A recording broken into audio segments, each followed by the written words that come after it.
Hello, sleepy soul. The night is quiet, the world is asleep, and something is waiting in the dark. Before we begin, subscribe to the channel and write your country and current time in the comments. Now listen carefully. At 3:11 in the morning, the world doesn't feel asleep.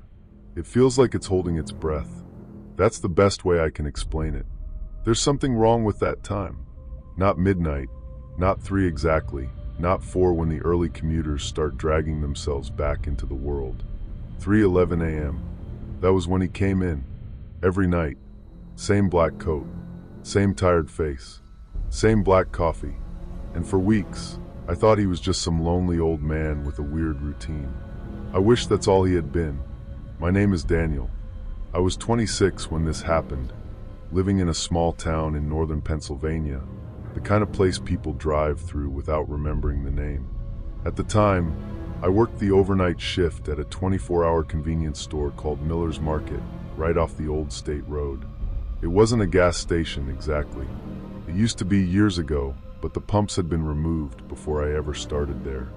Now it was just a small brick building with foggy front windows, buzzing fluorescent lights, a coffee station, 2 aisles of snacks, lottery tickets, cigarettes, and a bathroom key attached to a plastic spoon so nobody would steal it. It was boring mostly. Sometimes boring is good. I had moved back home after a bad breakup and an even worse attempt at college. My mom lived 20 minutes away, and I was trying to save money, pay down debt, and pretend I had some kind of plan. Overnight work paid a little more, and I liked the quiet. Most nights, the only people who came in were truckers, nurses from the hospital, drunk college kids looking for frozen pizza, and exhausted parents buying medicine for sick children. The hours between 2 and 4 were the dead zone. That's when the store made noises. Coolers humming, ice machine coughing, the low electric buzz from the lights, the plastic sign outside creaking when the wind pushed through the empty parking lot. You get used to it, or you tell yourself you do. The first time I noticed the old man, it was raining hard. Not storming, just that steady cold rain that makes everything outside look smeared. I was behind the counter, scrolling through my phone, when the door chime went off. It was exactly 3:11 a.m. I remember because I had just looked at the clock above the cigarettes and thought, only 3 more hours. He walked in slowly. He was maybe in his late 70s, thin, slightly hunched, wearing a long black coat that looked too heavy for the weather. His hair was white and combed back neatly. His face was pale, but not sickly. Just tired. He didn't look at me. He walked straight to the coffee station, took a small paper cup, filled it with black coffee, put a lid on it, and came to the counter. I said, "Morning." He said nothing. He placed $2 on the counter. The coffee was $1.69, but before I could open the drawer and give him change, he turned and walked out. I watched him cross the parking lot into the rain. No car, no umbrella. He just walked toward the road and disappeared past the window. I remember thinking it was weird, but not scary. Old people do strange things sometimes. Maybe he lived nearby. Maybe he didn't like talking. Maybe he was one of those people who had been coming in for years and didn't feel the need to be friendly. The next night, it happened again. 3:11 a.m. Door chime. Black coat. Black coffee. $2. No words. And again the night after that. By the 4th night, I mentioned it to my co-worker, Marcy, who worked evenings before me. She was in her 50s, smoked too much, and knew every piece of gossip in town. I said, "Hey, do you know the old guy who comes in every night around 3? She frowned while counting her drawer. Old guy. White hair. Black coat. Buys coffee. Doesn't talk. She stopped counting for a second. Then she shrugged. Lots of old guys buy coffee. Yeah, but he comes in at the same time every night. Like exactly. What time? 3:11. Marcy looked up at me then, and for just a second, her face changed. Not fear exactly. Recognition. Then she gave a little laugh that sounded fake and said, "Don't let this place get in your head. Overnight shifts mess with you." I should have pushed her on it. I didn't. I told myself she was right. Working nights does something strange to your brain. You sleep when everyone else is awake. You eat breakfast at 5 in the evening. You start thinking too much because there's nobody around to interrupt you. Still, after that, I watched the clock, and every night at 3:11 he came in. I started noticing details. His coat was always dry, even when it rained. His shoes never squeaked on the floor. He never looked at the security mirror, never glanced at the cameras, never touched anything except the coffee cup, the lid, and the $2. And the strangest part was the coffee. He never drank it, not once. He would leave with it in his hand, walk across the parking lot, pass under the broken light by the old ice freezer, and vanish into the darkness beyond the window.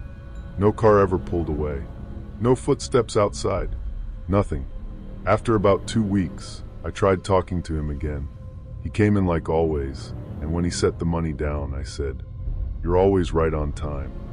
No reaction. I forced a laugh. Better than me. I'm late to everything. His hand hovered near the coffee cup. For the first time, he looked at me. I can still picture his eyes. They weren't angry. They weren't threatening. They were just empty in a way that made my skin tighten. Like he was looking at me, but also through me, at something standing behind me. Then he whispered very quietly, "Not yet." I blinked. "What?" He turned and walked out. That was the first night I felt afraid. Not terrified. Not yet. Just that small cold pinch in the back of your mind when something doesn't fit. I told myself he was senile. Maybe confused. Maybe he thought I was someone else. But the next night I was waiting. 3:10. The store was silent except for the coolers. I stood behind the counter with my arms crossed, watching the clock. 3:11. The door chimed. He stepped inside. I don't know why, but seeing it happen exactly on the minute made my heart drop. Not 3:10. Not 3:12. 3:11. He went to the coffee station. Same cup. Same black coffee. Same slow walk to the counter. This time, before he could leave, I said, "What did you mean last night?" He paused. His hand rested on the cup. "What did you mean by not yet?" For a long moment, he didn't move. Then he leaned slightly closer, and I smelled something faint. Not body odor. Not cigarettes. Smoke. Old smoke. Like wet ashes. He said, "You should not be here when it happens." My mouth went dry. "When what happens?" His eyes shifted toward the back hallway, the one that led to the stockroom and the office. Then he left. I wanted to laugh at my own paranoia, but the whisper of the door closing behind him made me freeze, every nerve screaming that I was not imagining this. After that, I called Marcy. She didn't answer the first time, or the second. On the third try, she picked up, sounding half asleep and annoyed. "Daniel, do you know what time it is?" The old man said something weird to me. Silence. Then she sighed. "What old man?" "The coffee guy." 3:11. More silence. "Marcy, what did he say?" I repeated it. She didn't respond right away. I could hear her breathing, and somewhere in the background, a TV playing low. Finally, she said, "Ask Ron about it." Ron was the owner. He was in his 60s, bald, always wore suspenders, and had the tired patience of someone who had owned a small business for too long. "Why can't you just tell me?" I asked. "Because I don't know what you're talking about," she said quickly. But her voice shook. The next morning, when Ron came in, I asked him. He was carrying 2 boxes of receipt paper and had a pen tucked behind his ear. I said, "Do we have an old regular who comes in around 3:11 every night?" He dropped one of the boxes. Not dramatically. It just slipped from his hand. He stared at me for a second too long, then bent down and picked it up. "What did he look like?" he asked. I described him. Ron's face went pale. Then he said, "You working tonight?" "Yeah." "No, you're not." I almost laughed. "What?" "I'll cover it." That scared me more than anything the old man had said. Ron was cheap. He hated covering shifts. He would rather work with a fever than pay overtime. But suddenly he was telling me to stay home. I said, "Ron, what's going on?" He rubbed the bridge of his nose and looked toward the front windows. It was daylight, but the store still felt dim. "His name was Walter Briggs," he said. "At least, I think that's who you're seeing." "Seeing?" Ron didn't answer that. He took me into the back office. It was barely big enough for two people, with old filing cabinets, a desk, a microwave, and a monitor for the security cameras. He shut the door and sat down. "This store used to be owned by my uncle," he said. "Back in the 90s. Walter worked overnights." I didn't say anything. Ron kept staring at the desk. "One night, there was a robbery. The guy came in around 3. Walter was shot in the back room. They found him near the safe." My stomach tightened. "When?" Ron looked up. "October 17th, 1994. I remember the date because that day was October 17th. For a second, neither of us spoke. Then I said, "That's today." Ron swallowed. "I know. There are moments in life where your brain refuses to accept what's being handed to it. It tries to turn it into something normal. Coincidence, prank, exhaustion, anything else." I said, "So what? You think I'm seeing a ghost?" Ron's expression hardened. "I don't know what you're seeing. I know employees have quit over things here. I know people say they see Walter sometimes, usually around the anniversary." "Usually?" Ron didn't answer. I looked at the security monitor. For camera feeds showed the store, front entrance, register, aisles, and back hallway. "Do the cameras catch him?" I asked. Ron hesitated. Then he clicked through the footage from the night before. We watched the empty store at 3:10. At 3:11, the front door opened, but no one was there. The door opened, stayed open for about 3 seconds, then closed. On the camera above the coffee station, the small paper cups shifted slightly, like one had been removed. The coffee pot didn't move. The lid stack didn't move. On the register camera, $2 bills appeared on the counter. I backed away from the monitor. My heart sank into my stomach as the office door clicked shut behind me, and I realized I was completely alone with the truth of what I'd been seeing. Ron whispered. He didn't show up on camera when he was alive either. I stared at him. "What does that mean?" Ron clicked again and pulled up old archived footage. I didn't even know the store had recordings that old, but he explained his uncle had been paranoid after a string of robberies and saved tapes obsessively. Years later, Ron digitized some of them for insurance reasons. The footage was grainy and almost colorless. The date in the corner read October 17th, 1994. 3:08 a.m. A younger Walter stood behind the counter, reading a newspaper. He looked exactly like the old man, only fuller in the face and alive. The store was different back then. Different shelves, different signs, cigarette ads behind the counter. At 3:11, Walter looked toward the front door. A man entered. He was wearing a dark hoodie and a baseball cap pulled low. His hands were in his pockets. I leaned closer. The man walked to the counter. Walter said something. No audio. The man pulled something from his pocket. Ron paused the video before anything happened. "I don't need to see that," he said. But I saw enough. The way Walter's shoulders stiffened. The way he stepped back. The way the man pointed toward the back hallway. Ron closed the file. "He died at 3:17, he said quietly. "That's what the report said." I looked at the clock in the office. 9:42 a.m. Daylight outside. Cars passing. A woman buying scratch-offs at the counter. And somehow, the store felt worse than it had at night. Ron told me to go home. He said he would close the store overnight, just for that night, and figure out what to do. But there was a problem. By noon, he called me. His voice sounded strained. "Daniel, I need you to come back." "No. Listen to me. I'm at the hospital." "What?" He had slipped on the back steps while taking out trash. Broke his ankle. Marcy couldn't come in because she had driven to Ohio to see her daughter. The other part-time kid wasn't answering. "Close the store," I said. "I can't. Corporate delivery comes tonight. If nobody signs, we lose the shipment and I'm screwed." "Ron, are you serious?" He was quiet. Then he said, "I don't believe anything will happen if you don't stay past 3. I should have refused. I know that. Every time I tell this story, I want to go back and shake myself. But I was broke and Ron sounded desperate, and part of me was angry at myself for being afraid. Another part of me wanted answers. Maybe the old man was a prank. Maybe Ron and Marcy were messing with me in some sick small-town way. So I went in. The night felt wrong from the beginning. Cold, but not freezing. No rain.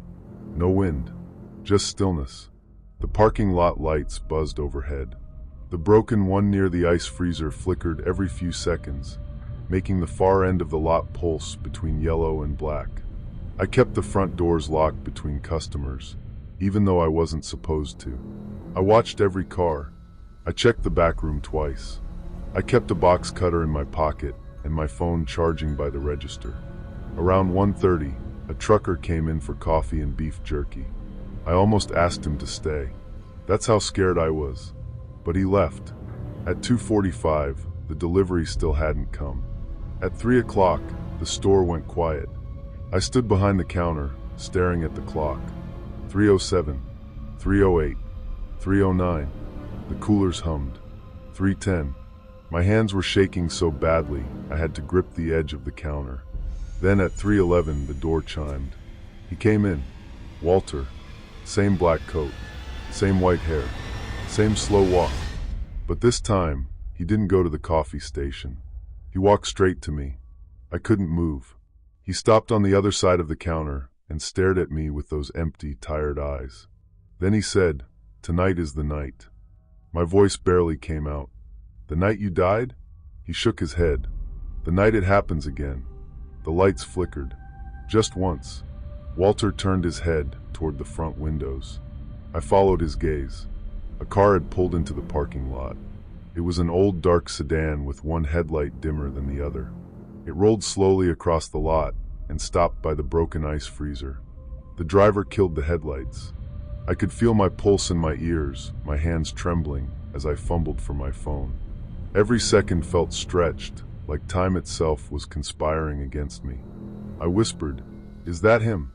Walter didn't look at me. He said, "You need to leave through the back." I wanted to ask 100 questions, but then the driver's door opened. A man stepped out. He was not a ghost. That's the part people don't expect. He was real. Maybe 30, maybe 40. Average height. Dark hoodie. Baseball cap pulled low. Hands in his pockets. Just like the old footage. For one stupid second, my brain tried to reject it. People wear hoodies. People wear hats. It could be anyone. Then he looked up at the store, and even from across the parking lot, I felt it. That calm, empty focus. Walter whispered, "Now." I grabbed my phone and backed toward the hallway behind the counter. The man started walking to the door. I had locked it. He tried the handle. It didn't open. He stood there. Then he looked directly at me through the glass and smiled. Not wide. Not crazy. Just a small smile. Like he knew I had nowhere to go. I turned and ran down the back hallway. There was a rear exit past the stockroom, but it opened into a narrow alley behind the store, fenced on one side by dumpsters and the other by a brick wall. I had used it 1,000 times to take out trash. I knew the lock stuck sometimes. Behind me, I heard a heavy crack. The front door. Another crack. Glass. I called 911 while running. The dispatcher answered just as I reached the back door. I grabbed the handle. It didn't move. For a second, I couldn't understand. Then I saw it. The deadbolt had been turned. From the inside. I hadn't locked it. My heart dropped so hard I thought I might throw up. I twisted it open with shaking fingers, but the metal was stiff, and my palms were sweaty, and behind me I heard the front door shatter. The dispatcher was asking where I was. I could barely speak. "Miller's Market," I gasped. "Someone's breaking in." Footsteps entered the store. Slow, not rushing. That was worse. I finally got the deadbolt turned and shoved the back door open. Cold air hit my face. I stepped into the alley and almost screamed. The old man was standing there. Walter, blocking the alley. For one insane second, I thought he had trapped me. Then he raised one hand and pointed left, toward the dumpsters. I looked. There was a gap between the dumpster and the fence, barely wide enough to squeeze through. I had never noticed it before. From inside the store, the man called out, "Daniel." He knew my name. My legs almost gave out. The street looked ordinary, quiet, even comforting beyond the alley. but my gut told me something was off. I'd learned too late that danger often wears a friendly face, and sometimes it knows your schedule. I squeezed behind the dumpster, scraping my arm on rusted metal, and pushed through the gap in the fence. The dispatcher was still on the line. I kept whispering, "Please send someone. Please." I came out behind the laundromat next door and crouched behind a parked van. Through the fence, I saw the back door of the store swing open. The man stepped into the alley. He didn't run. He looked left, then right. Then he said softly, "You made it farther than he did." I covered my mouth with my hand. He stood there for what felt like forever. Then he turned his head toward the dumpster. I don't know how, but he knew. He started walking toward it. My body moved before my mind did. I crawled along the side of the van, got to my feet, and ran across the laundromat parking lot toward the street. That's when I heard the sirens. Police lights flashed blue and red against the buildings. The man stopped. For the first time, he moved quickly. He ran back through the alley. By the time the police arrived, he was gone. They found the front door smashed, the cash drawer untouched, cigarettes untouched, lottery tickets untouched, nothing stolen. In the office, the safe was open. I hadn't opened it. Ron said he hadn't either. Inside was an old envelope with Walter Briggs' name on it. Ron said he'd never seen it before. The police took it. I don't know everything that was inside, but one detective told me later it contained newspaper clippings, copies of old police reports, and photographs of the store taken at night. Some were recent. One of them showed me behind the counter, taken from outside, through the window. I had no idea how long he had been watching. They never caught the man. That's another part people hate when I tell this story. They want closure. They want me to say the police found him in some motel room with maps and knives and a wall full of photos. But life doesn't always work like that. Sometimes the person who almost destroys you just disappears. The police believed it was either a copycat or someone connected to the original robbery. Maybe a relative. Maybe someone obsessed with the case. Maybe someone who had found those old records and decided to recreate it. But that doesn't explain how Walter knew. It doesn't explain why he came every night at 3:11. It doesn't explain the coffee. Ron closed Miller's Market a month later. He said the insurance from the break-in helped him finally walk away. The building sat empty for a while, then someone bought it and turned it into a phone repair shop. I drove past it once after that. I shouldn't have. It was daytime, bright and normal. New sign, fresh paint, no coffee station, no cigarette wall, no old tile floor. But I parked across the street and stared at the front doors. And for a second, I thought I saw him inside. An old man in a black coat, standing near the counter, watching the clock. I don't work nights anymore. I don't like convenience stores after midnight. I don't sit with my back to windows. I check locks twice, sometimes 3 times. And whenever I wake up in the middle of the night, I try not to look at the clock. Because a few months ago I did. I woke up for no reason. My room was dark. My phone was on the nightstand. The time was 3:11 a.m. And from somewhere outside my apartment building, down in the parking lot, I heard a car door close. Even after escaping, even with the memory of police lights behind me, a small, cold part of me couldn't stop replaying the face I'd seen through the window. The calm smile, the empty eyes, the way he said my name like he had been practicing it. I don't know if Walter was haunting that store. I don't know if he was trapped there. But I know this. He wasn't trying to scare me. He was trying to save me. And sometimes that's the worst part. Because if the dead are warning you, it means something living is already on its way. Story 2. Have you ever held something in your hand and known, without being able to explain why, that it was never meant for you? That's how I felt the first time I saw the red symbol on one of our receipts. Not scared at first. Not exactly. Just cold. Like my body understood something before my brain did.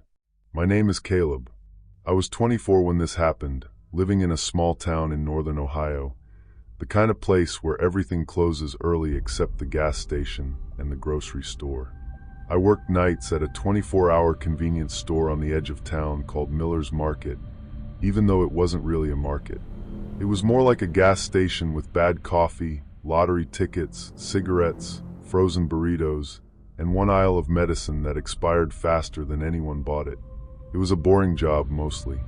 That was why I liked it. I dropped out of community college the year before because my dad got sick, and after he passed, I stayed with my mom for a while to help with bills. Nights at Miller's paid a little more, and most of the customers were regulars. Truckers, nurses from the hospital, guys coming off second shift with dirt on their boots, teenagers buying energy drinks they pretended weren't for staying up gaming. The store had buzzing lights, cracked beige tile, and a heater that clicked every few minutes like someone tapping their fingernail against metal. At night, the parking lot looked huge and empty under the white lamps, with the woods behind the dumpster swallowing anything the light couldn't touch. I used to think it was peaceful. Then came the receipt. It was a Tuesday, a little after 1 a.m., raining hard enough that the windows looked black and smeared. I remember because I had just mopped the floor and hated when people tracked wet footprints through it. A woman came in wearing a yellow raincoat. I'd seen her before, maybe twice. Mid-30s, dark hair tied back, always polite. She bought cough drops, a bottle of water, and a pack of gum. Completely normal. When I rang her up, the register printed the receipt like always. Except halfway down the paper, under the total, there was a red mark. Not printed in black. Red. It looked like a little circle with 3 crooked lines coming off it. Almost like a child's drawing of a spider, except too deliberate, too sharp. I stared at it. The woman noticed and smiled a little. "Everything okay?" "Yeah," I said, tearing it off. "Printer's just acting weird." She took it from me, glanced at it, and her smile faded. For just a second. Then it came back. Not the same smile, though. This one looked practiced. She folded the receipt twice and put it in her coat pocket. "Have a good night, Caleb," she said. That bothered me because I wasn't wearing a name tag. I watched her walk out into the rain, get into a gray SUV, and drive away. I told myself she must have seen my name on a previous visit, or maybe I had helped her before and forgotten. Small towns are like that. People know you before you know them. Still, I checked the register printer. There was no red ink cartridge. No color at all. Just the same cheap thermal paper we always used. I even printed a test receipt. Normal. Black letters. No symbol. I wanted to laugh at my own paranoia, but the whisper of footsteps from the hallway made me freeze, every nerve screaming that I was not imagining this. The footsteps were just the ice machine kicking on in the back room. At least, that's what I told myself. The next morning, I saw the woman's SUV on the local news. They said she had gone missing sometime before sunrise. Her husband woke up around 5:30 and found the front door open. Her phone was on the kitchen counter. Her car was in the driveway. No sign of forced entry. No sign of her. The news used the word disappeared. I remembered the receipt folded in her pocket. I remembered the red symbol. But I didn't say anything, because what would I say? A receipt predicted she'd vanish? People would think I was trying to get attention. Or worse, that I knew something. So I kept quiet. For 3 nights, nothing happened. Then on Friday, it printed again. This time it was for a man named Ron, a regular who came in every night after his shift at the paper mill. He always bought 2 hot dogs, black coffee, and a scratch-off ticket. He had a laugh that sounded like a cough and called everyone chief. The receipt slid out of the printer, warm and curled. There it was, the same red symbol. Circle, 3 crooked lines. I didn't hand it to him. I just stood there, holding it. Ron frowned. "You okay, Chief?" I looked at him, really looked at him, and something about his face felt wrong. Not changed exactly. His eyes were still his eyes. His beard was still gray and patchy. But his expression was too still, like someone was wearing his face from behind and waiting for instructions. "Ron," I said quietly, "did you come in last night?" He blinked once, too slowly. "No," he said. "Why? You sure?" His smile stretched a little. "Pretty sure I'd remember buying hot dogs." I tried to joke back, but my mouth was dry. I crumpled the receipt in my fist and said the printer jammed. Then I hit no receipt on the screen. and told him he was good. The register printed another receipt. By itself. I hadn't touched anything. Ron looked down at the second receipt as it fed out, inch by inch, with that red symbol burning near the bottom. He reached for it. I pulled it back. "Don't," I said. The store went quiet in a way I still can't explain. The rain had stopped outside. The coolers stopped humming for maybe 2 seconds. Even the heater didn't click. Ron's hand stayed in the air. Then he said, in a voice that didn't sound like him at all, "That belongs to me." My heart sank into my stomach as the door clicked shut behind me, and I realized I was completely alone. Someone was watching, and I had no way out. I know that sentence doesn't make sense because I was behind the counter and the front door was 10 feet away. But that's what it felt like something had shut. Not a door in the store, a door in the world. I shoved the receipt into my hoodie pocket and said, "Have a good night." Ron stared at me for a long second. Then his face relaxed, like whatever had been behind it loosened its grip. "Yeah," he said. "You too, Chief." He left without his hot dogs. I called my manager, Diane, even though it was almost 2 a.m. She answered angry and half asleep. I told her the register was malfunctioning. I told her it was printing weird symbols. She sighed and said, "Unplug it for 5 minutes." I did. I hadn't. Then write down transactions manually until morning. I'll call support. "Diane, there's red ink on the receipts." "There is no red ink in that machine." "I know." She got quiet. Then she said, "Caleb, are you drinking on shift?" I hung up. Ron disappeared before sunrise. His wife said he came home around 2:30, stood in the kitchen without turning on the light, then walked into the backyard. She thought he was checking on the dog. He never came back. After that, I stopped sleeping during the day.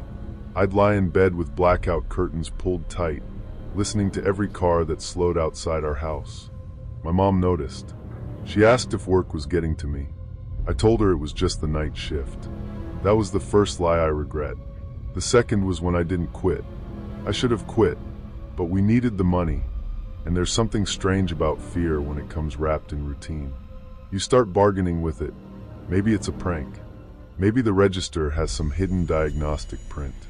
Maybe Ron and that woman were connected somehow. Maybe this is all coincidence. The street looked ordinary, quiet, even comforting, but my gut told me something was off. I'd learned too late that danger often wears a friendly face. The next receipt printed on Sunday. A teenage boy came in with his girlfriend around midnight. They were laughing, wet from the snow flurries outside, buying chips and a blue slushie. I almost relaxed because they were so normal, so young. Then the receipt printed. Red symbol. My stomach turned. I looked at the boy. His girlfriend was talking about a movie, but he wasn't listening. He was staring at the cigarette display behind me. Not at the cigarettes, at his reflection in the glass. And he was smiling at himself. I asked if he wanted the receipt. He said, "Yes." His girlfriend laughed and said, "Since when do you care?" The boy didn't look at her. "Yes," he repeated. I didn't give it to him. I said the printer jammed again and dropped the receipt under the counter. His head snapped toward me so fast his neck made a faint crack. His girlfriend didn't notice, but I did. He leaned across the counter. "Give it to me." His voice was low, calm, too adult for his face. I could feel my pulse in my ears, my hands trembling as I fumbled for the keys. Every second felt stretched, like time itself was conspiring against me. I don't know why I grabbed the keys. They were for the cigarette case. Useless. Maybe my brain just wanted something metal in my hand. The girlfriend finally stopped smiling. "Eli," she said, "what are you doing?"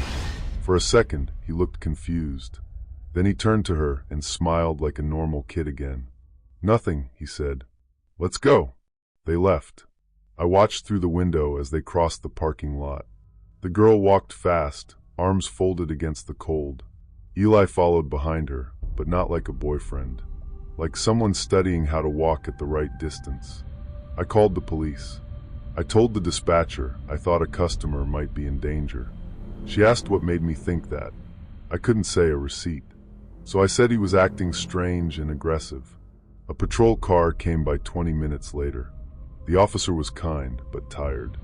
He took my statement, looked around the store, and told me to call again if the boy returned. The next day, the girlfriend was found wandering barefoot on a county road at dawn. She was alive. That part still gives me chills. She told police Eli had driven them to an abandoned church outside town, then stopped the car and got out. She said he stood in the snow for a long time, facing the trees. When she called his name, he turned around, and she locked the doors. She said she didn't know why, just that it wasn't him. He kept tapping on the window with 2 fingers, very gently, asking her to let him in. He knew her name. He knew their private jokes. He cried. He begged. But his eyes didn't blink. She climbed into the driver's seat, drove away, and crashed half a mile down the road. Then she ran until a trucker found her. Eli was never found. That was when I started saving the receipts. I taped them inside a notebook in my room. The woman, Ron, Eli, 3 red symbols, all identical. I tried searching online for the symbol. Nothing. I tried burning one of the receipts in an ashtray in the garage. The paper turned black around the symbol, but the red mark stayed until the last second, glowing like a coal before it curled into ash. I didn't tell my mom. I didn't tell Diane, but I did unplug the receipt printer. I unplugged it from the register. I unplugged the whole register. I even pulled the paper roll out and locked it in the office. At 3:17 a.m., while I was stocking candy bars, I heard the printer behind me. CHHK, CHHK, CHHK. That dry little mechanical sound. I turned around so fast I knocked over a box of peanut M&Ms. The register was dark. The printer was unplugged. No paper roll inside. Still, a receipt was coming out of it, slowly, like a tongue. I backed away. The receipt slid onto the counter. At the bottom was the red symbol. Above it was a name, MOM. Not a transaction, not an item list. Just MOM. $0. Paid. I ran. I left the store unlocked, lights on, everything. I drove home so fast I barely remember the streets. Snow whipped across my windshield. My tires slipped twice. When I pulled into our driveway, the house looked normal. Porch light on, curtains closed. My mom's old wind chimes moving softly in the cold. But the front door was open. Just a crack. I called 911 before I got out of the car. Then I grabbed the tire iron from the back seat and went inside anyway, because panic makes you stupid and love makes you worse. The house smelled like coffee. That was wrong. My mom never made coffee after dinner. Mom, I called. No answer. The living room was dark. The TV was on mute, showing some late-night cooking show. A mug sat on the coffee table, steam still rising from it. Upstairs, a floorboard creaked. I remember standing at the bottom of the stairs with that tire iron in my hand, shaking so hard it tapped against the banister. Mom! Her voice answered from the hallway. I'm here, honey. I almost cried from relief. Then she stepped into view. She was wearing her blue robe. Her hair was messy. She looked tired and annoyed, exactly like she would if I woke her up in the middle of the night. But she smiled. My mother didn't smile when she was scared. She frowned. She asked questions. She grabbed her phone and checked the locks and told me I was being dramatic. This thing smiled. Come upstairs, it said. I didn't move. Behind me, far away outside, I heard sirens. The smile faded a little. Caleb, it said. Come upstairs. Where's my mom? It tilted its head. That was the moment everything in me went cold, because it was such a small movement. Normal, almost. But it was not hers. There are tiny things you know about people you love. The way they stand. The way they breathe before they speak. The way their face holds worry. Whatever was wearing my mother had copied the big things. It missed the small ones. I backed toward the door. The thing at the top of the stairs looked past me, toward the flashing red and blue lights starting to paint the windows. Then it whispered, "You should have given them their receipts." The police came in with guns drawn. For a few seconds, everything was shouting and light and movement. I dropped the tire iron. Someone pulled me outside. I kept screaming that my mom was upstairs. They searched the house. They found no one. Not my mom. Not the thing. But they did find something in her bedroom. A receipt. It was lying on her pillow. Blank, except for the red symbol. My mother was found 2 days later in the basement of an empty rental house 3 streets away. She was dehydrated, terrified, but alive. She said she remembered waking up to someone standing beside her bed. Someone who looked exactly like her. She said it leaned close and whispered, "Not yet." Then everything went black. After that, Miller's Market closed for a week. Diane tried to convince me the stress had caused some kind of breakdown. Police treated it as an abduction, maybe connected to the missing persons cases. They checked security footage from the store, but every time a red receipt printed, the cameras glitched. Not turned off. Glitched. The picture bent sideways. The audio filled with static. Then everything went back to normal. I quit, obviously. I moved 2 towns over with my mom for a while.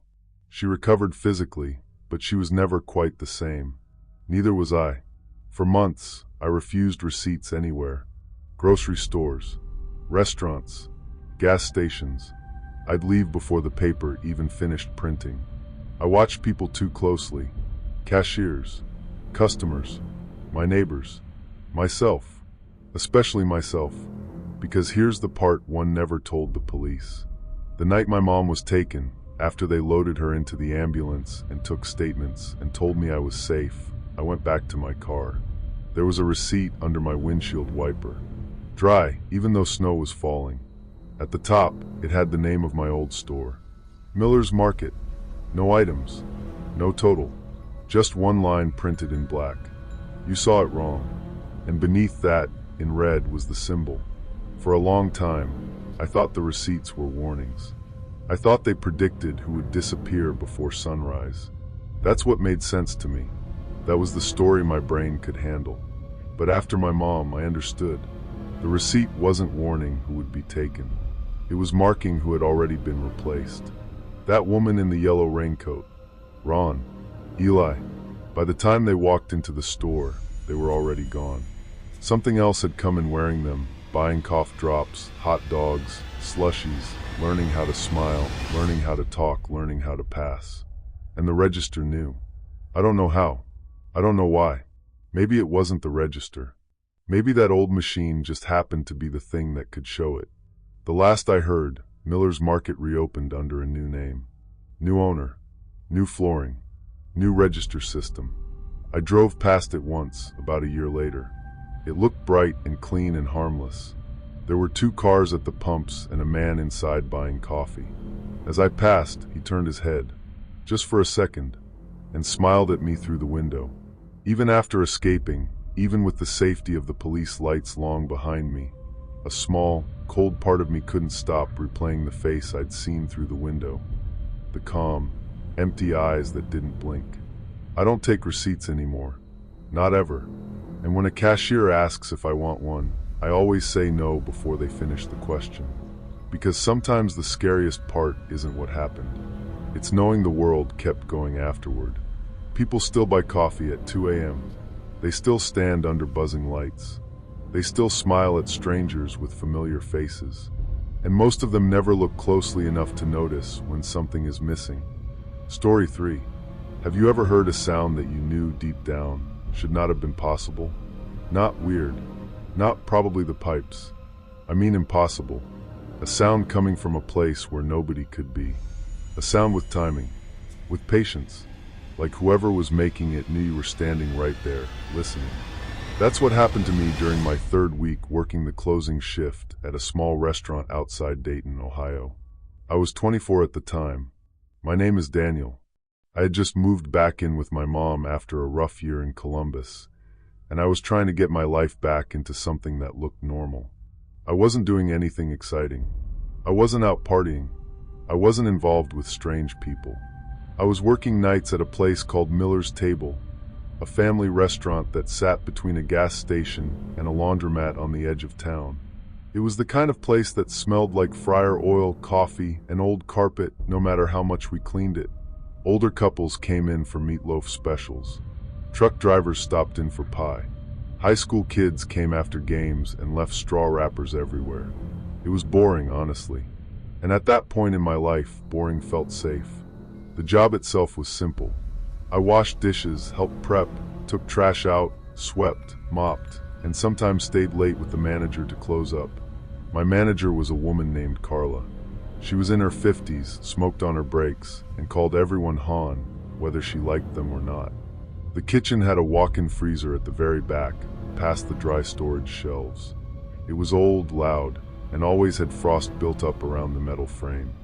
The door was heavy, with this big silver latch on the outside and a safety release on the inside. Carla made a point of showing me that on my first night. "Never play around with this door," she said, tapping the latch with 2 fingers. "It sticks sometimes. If you're inside and it jams, push this release." Hard. I remember joking, "Has that happened before?" Carla didn't laugh. She just said, "Once. Before my time." That was the end of it. The first strange thing happened on a Thursday night. We closed at 11, but it was closer to midnight by the time the last dishes were done. Rain had been tapping against the back windows all night, and the whole kitchen had that wet, metallic smell that old buildings get during storms. Carla was in the office counting the drawer. I was alone in the kitchen, wiping down the prep table. That's when I heard it. Knock. Not loud, not dramatic. Just one clean knock from the back of the kitchen. I paused with the rag still in my hand. At first, I thought it came from the rear delivery door. Sometimes drivers dropped supplies late, or someone from the gas station next door came over to borrow something. So I waited. Nothing. Then it came again. Knock. Knock. This time, I knew exactly where it came from. The freezer. I stood there, staring down the short hallway past the storage racks. The freezer door was shut. The little red indicator light above it buzzed faintly. I told myself it was probably the compressor. Old machines make sounds. Ice shifts. Metal contracts. I knew all of that. But it didn't sound like a machine. It sounded like knuckles against metal. I walked closer, slowly, feeling ridiculous with every step. "Hello," I called out. The kitchen hummed around me. The dishwasher clicked. Rain ticked against the window. Then, knock, knock, knock. 3 slow knocks. From inside. I can still remember the way my stomach dropped. Not in a movie way. Not like screaming terror. More like my body suddenly knew something my brain was refusing to accept. I grabbed the freezer handle and pulled. The door gave that rubbery seal pop sound, and cold air rolled over my shoes. The freezer was empty of people. Of course it was. There were boxes of fries, chicken tenders, tubs of soup, bags of ice, and one shelf of desserts wrapped in plastic. Nothing else. Nobody hiding. No footprints in the frost. No fallen boxes. I stood there for maybe 10 seconds, holding the door open, letting the cold bite at my face. Then Carla's voice behind me made me jump. "What are you doing?" I turned around too fast and almost slipped. "I heard knocking," I said. She stared at me. "From where?" I pointed into the freezer. Carla's expression changed for half a second. Not fear exactly. More like irritation covering something else. Then she sighed. "It's an old unit, Daniel. Don't open it unless you need something. You'll run up the bill." I wanted to ask why she looked like that, but I didn't. I just shut the freezer and went back to cleaning. I told myself it was nothing. That's what you do at first. You protect the normal version of your life because the other version is too uncomfortable to look at. The next time happened 2 nights later. Saturday was busy. We had a bus full of college basketball fans come through, and the kitchen was a mess. Around 12:30, Carla sent me to grab a box of frozen fries so we could restock for the morning crew. I went to the freezer, already thinking about the knocking, already annoyed at myself for thinking about it. The second my hand touched the latch, something knocked from the other side. Hard. I yanked my hand back. There was a pause. Then 5 knocks came in a row. Fast. Panicked. Like somebody was trapped. I didn't call out that time. I didn't move. I just stood there with my hand hovering in the air, listening to my pulse beat in my ears. Behind me, the kitchen was empty. Carla had stepped outside to smoke. The cooks were gone. The dining room lights were off except for the exit signs glowing red. The knocking started again. This time, underneath it, I heard something else. A voice, muffled by the thick door and the freezer motor. I leaned closer, even though every part of me did not want to. It sounded like someone saying my name. Daniel. I backed up so fast I hit the storage shelf behind me.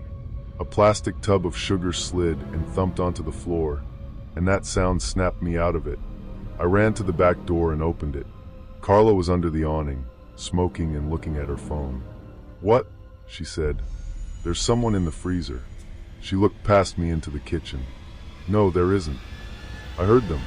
I swear to God. They said my name." Carla dropped her cigarette, stepped inside, and walked straight to the freezer. She didn't look scared now. She looked angry. She pulled the door open. Cold air spilled out. Nothing.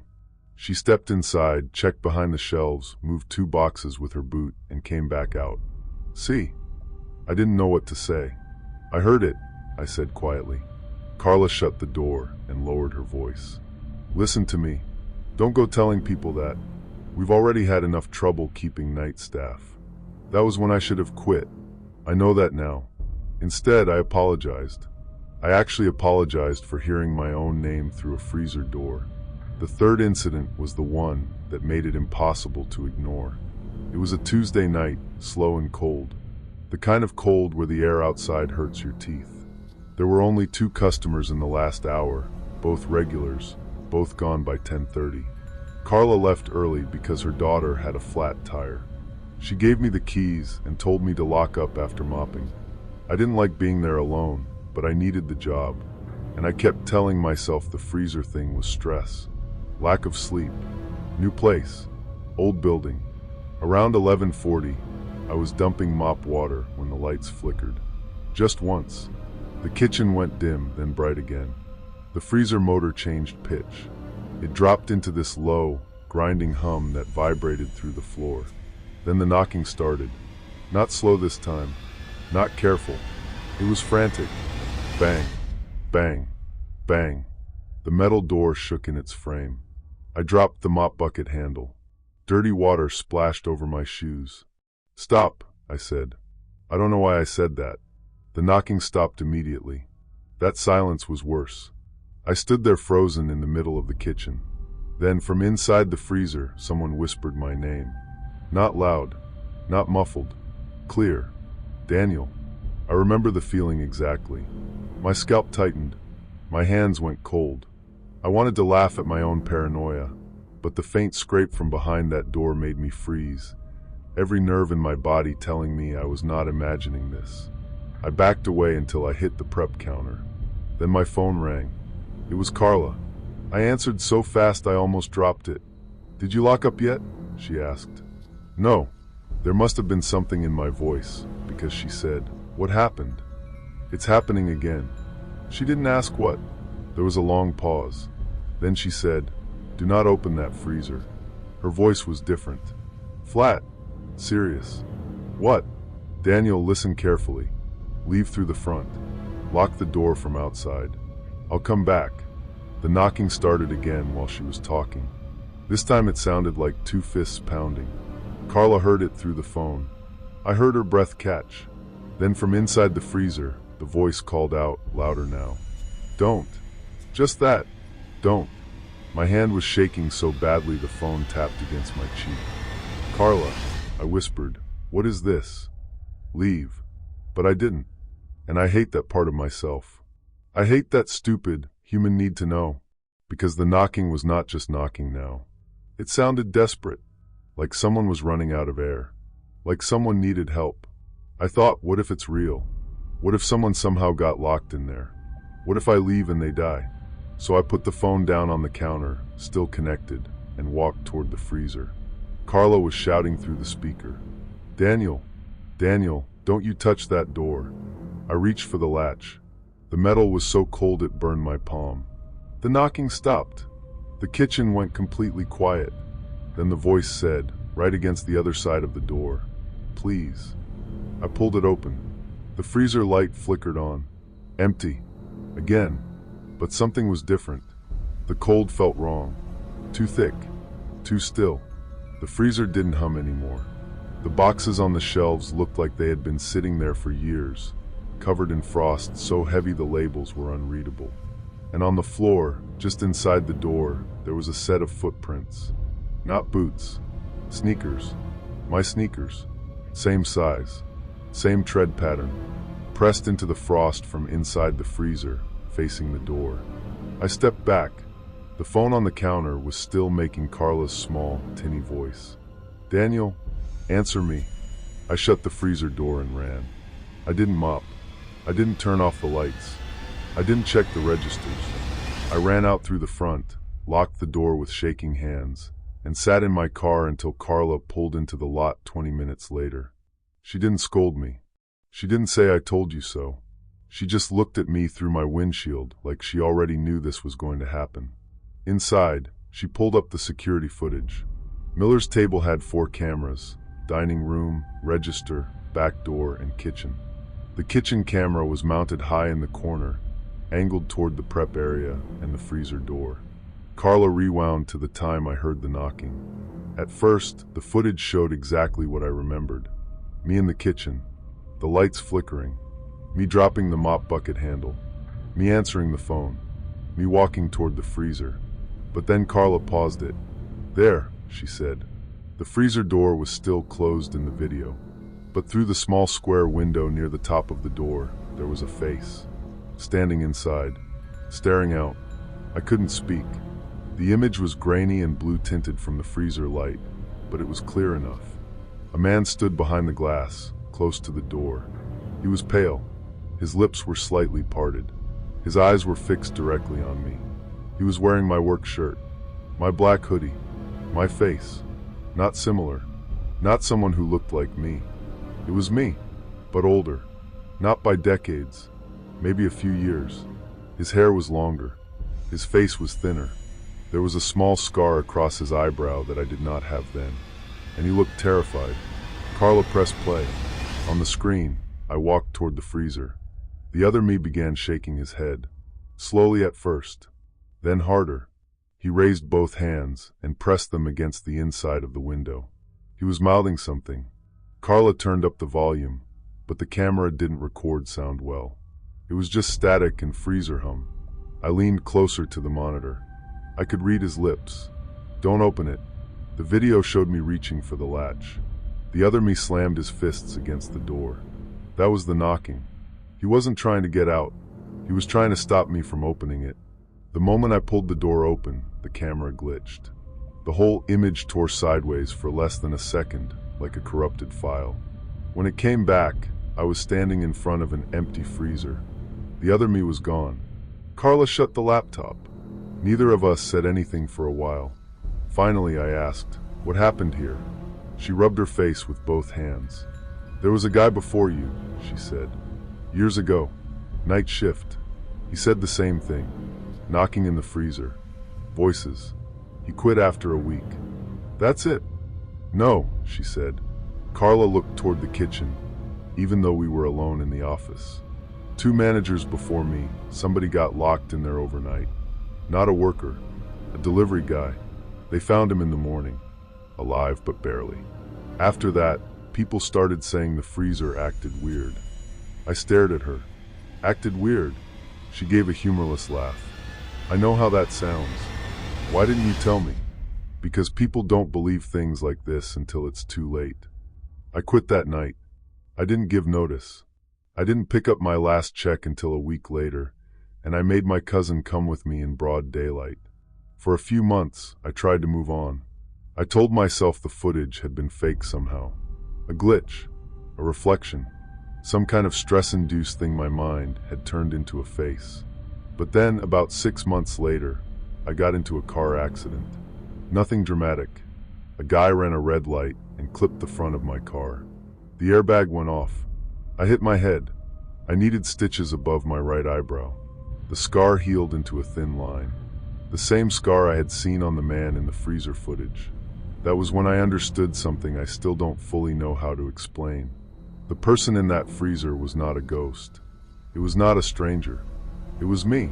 Not me from that night. Me from later. And he was trying to stop me from opening that door because opening it did something. Maybe it marked me. Maybe it connected us. Maybe every time that door opens at the wrong moment, it lets one version of you see another version that has already made the mistake. I don't know. What I do know is that I started having dreams after the accident. Always the same dream. I'm standing inside the freezer at Miller's table. It's dark except for the blue light above the door. My hands are numb. My breath fogs in front of me. Through the small window, I can see the kitchen. And there I am, younger, tired, holding a mop. About to hear the first knock. I pound on the door until my knuckles ache. I shout his name. I beg him not to open it, but he can't hear me clearly. He only hears knocking. He only hears a voice. And every time, I watch him come closer. A few years have passed now. Miller's table closed down during the pandemic and never reopened. The building is still there, though. Empty sign. Paper over the windows. Weeds growing through the cracks in the parking lot. I drove past it once last winter. I shouldn't have. The whole strip looked dead. The laundromat was gone. The gas station had changed names. Snow was piled along the curb, gray and frozen from exhaust. But as I slowed at the light, I looked toward the back of the restaurant. The rear kitchen window was dark, and behind it, for just a second, I saw a faint blue glow, like a freezer light. I kept driving. I don't work night shifts anymore. I don't go into walk-in freezers. I don't like heavy doors. I don't like small rooms with no windows. And whenever I hear a knock from somewhere it shouldn't come from, I don't investigate. People always think curiosity is harmless. It isn't. Sometimes curiosity is just fear wearing a braver face. Sometimes the locked door is locked for a reason. And sometimes the thing trying to scare you away is the only thing trying to save you. Story 4. Have you ever heard a machine make a sound like it was breathing? Not humming, not rattling, not the normal plastic and motor sound you hear from soda fountains or ice machines. Breathing.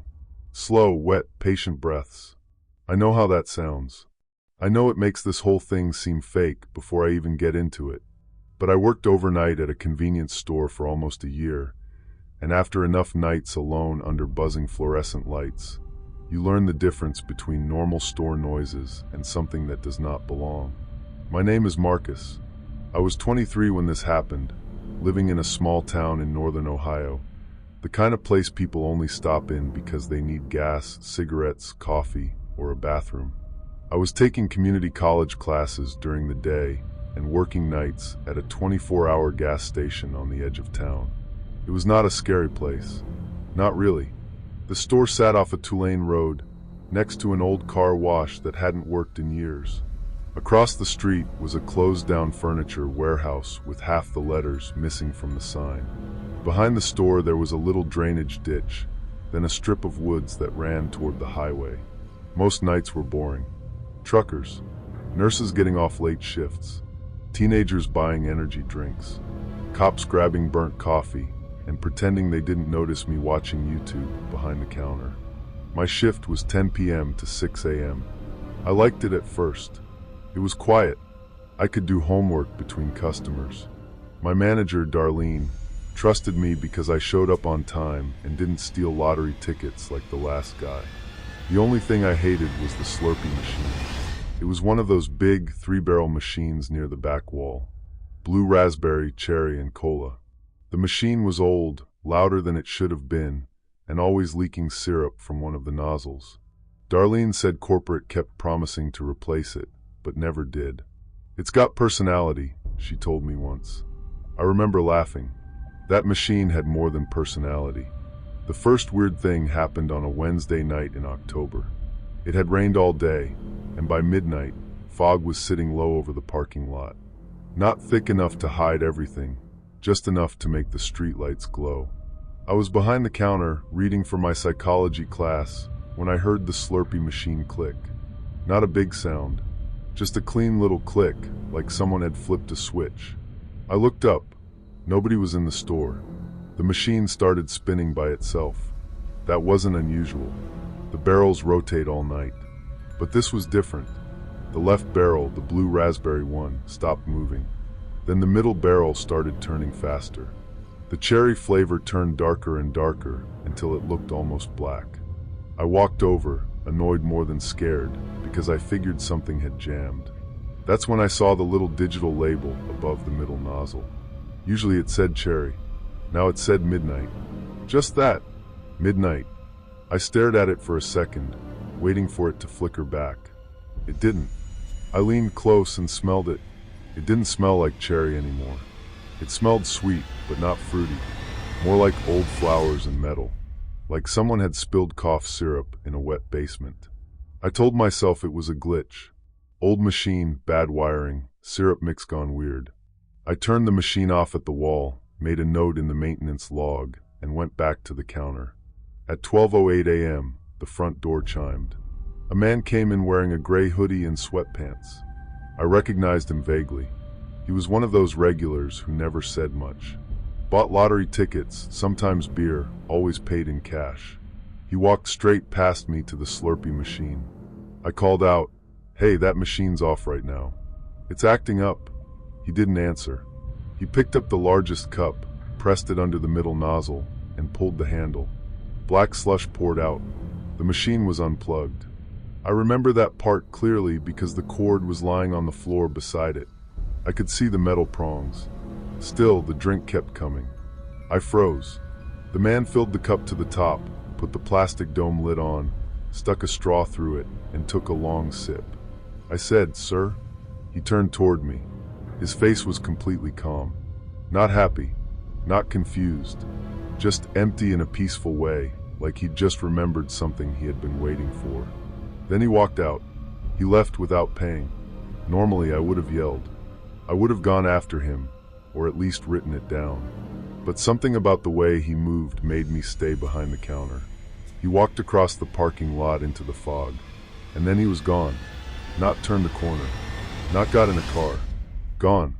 I watched through the front windows, expecting to see him appear under the next light. He never did. I wanted to laugh at my own paranoia, but the whisper of the Slurpee machine starting up again behind me made me freeze, every nerve screaming that I was not imagining this. I called Darlene. She didn't answer, so I called her again. The third time, she picked up sounding half dead. "Marcus, what?" I told her the machine turned on after I unplugged it. She sighed and said, "Then don't touch it. Put an out-of-order sign on it. I'll call maintenance tomorrow." I said, "A customer just took something from it." "Did he pay?" "No, but that's not the point." "Then write it in the log." That was it. I stood there with my phone in my hand, staring at the machine. The label still said midnight. Around 2 a.m., it changed back to cherry. The barrel went red again. By morning, I had convinced myself I'd overreacted. I was tired. The fog made it look like the guy vanished. Maybe he cut behind a parked truck. Maybe the plug had some backup battery thing I didn't understand. That's what normal people do. They take something impossible and bend it until it fits into a normal shape. The next night, at midnight, it happened again. Click. The cherry barrel slowed. The red darkened into that almost black color. The label changed. Midnight. This time, I stood in front of it with my arms crossed, like I could intimidate a frozen drink machine. At 12:04, a woman came in. She was maybe in her 30s, wearing scrubs under a winter coat. She looked exhausted. Her hair was falling out of a bun, and she had those deep, tired lines nurses get around their eyes. "Coffee machine working?" she asked.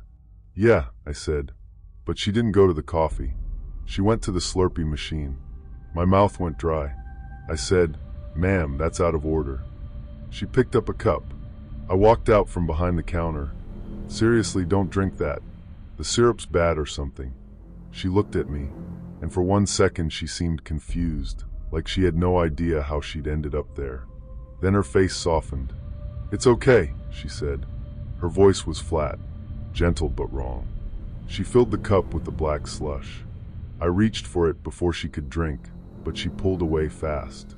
Not angry, just protective, like I had tried to grab something precious from her. She took one sip. Her shoulders dropped. All the stress left her face. I had never seen anything like it. It was not relief. It was surrender. She walked out into the fog. I followed her this time.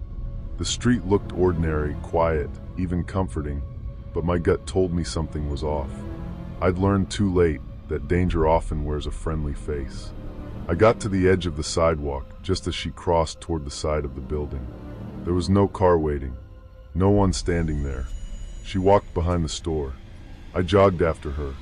The second I rounded the corner, the smell hit me. That same sweet metal smell, stronger now, coming from the drainage ditch behind the store. The fog was thicker back there. It rolled low over the grass and crawled around the dumpsters. The woman was about 20 feet ahead of me. "Hey!" I shouted. She didn't turn. Then she stepped down into the ditch. I ran forward, but my foot slipped in the mud. By the time I got to the edge, she was gone. There was nowhere for her to go. The ditch was shallow. The trees started maybe 15 yards beyond it.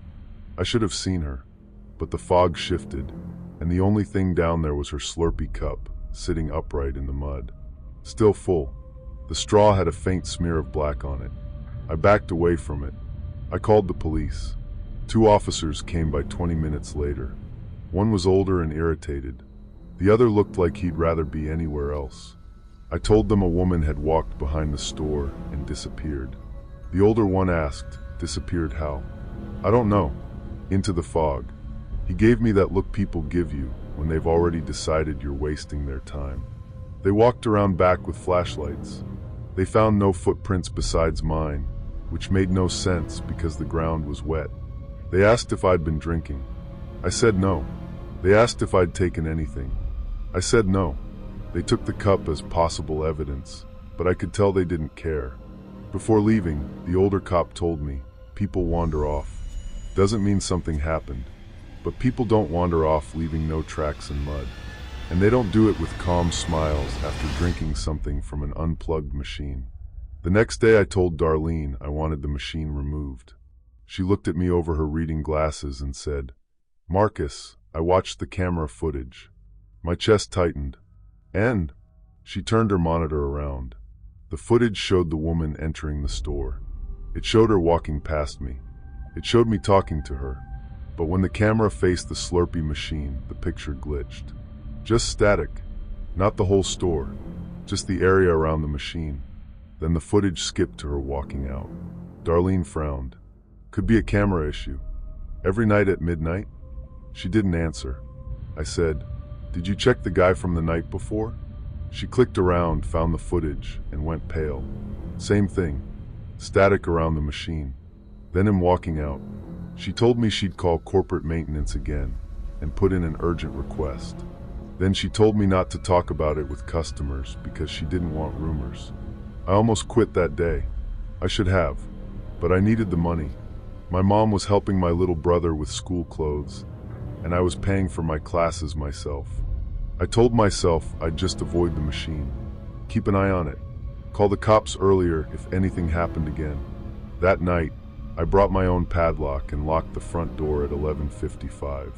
Technically, we weren't supposed to lock up. We were 24 hours, but I didn't care. At midnight, the click came. The machine started breathing.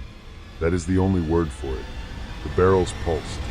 The black slush turned slowly behind the plastic, thick and glossy, and the sound came from inside the machine. In, out, in, out. Then someone knocked on the glass. I jumped so hard I almost dropped my phone. A teenage boy stood outside. He looked maybe 17.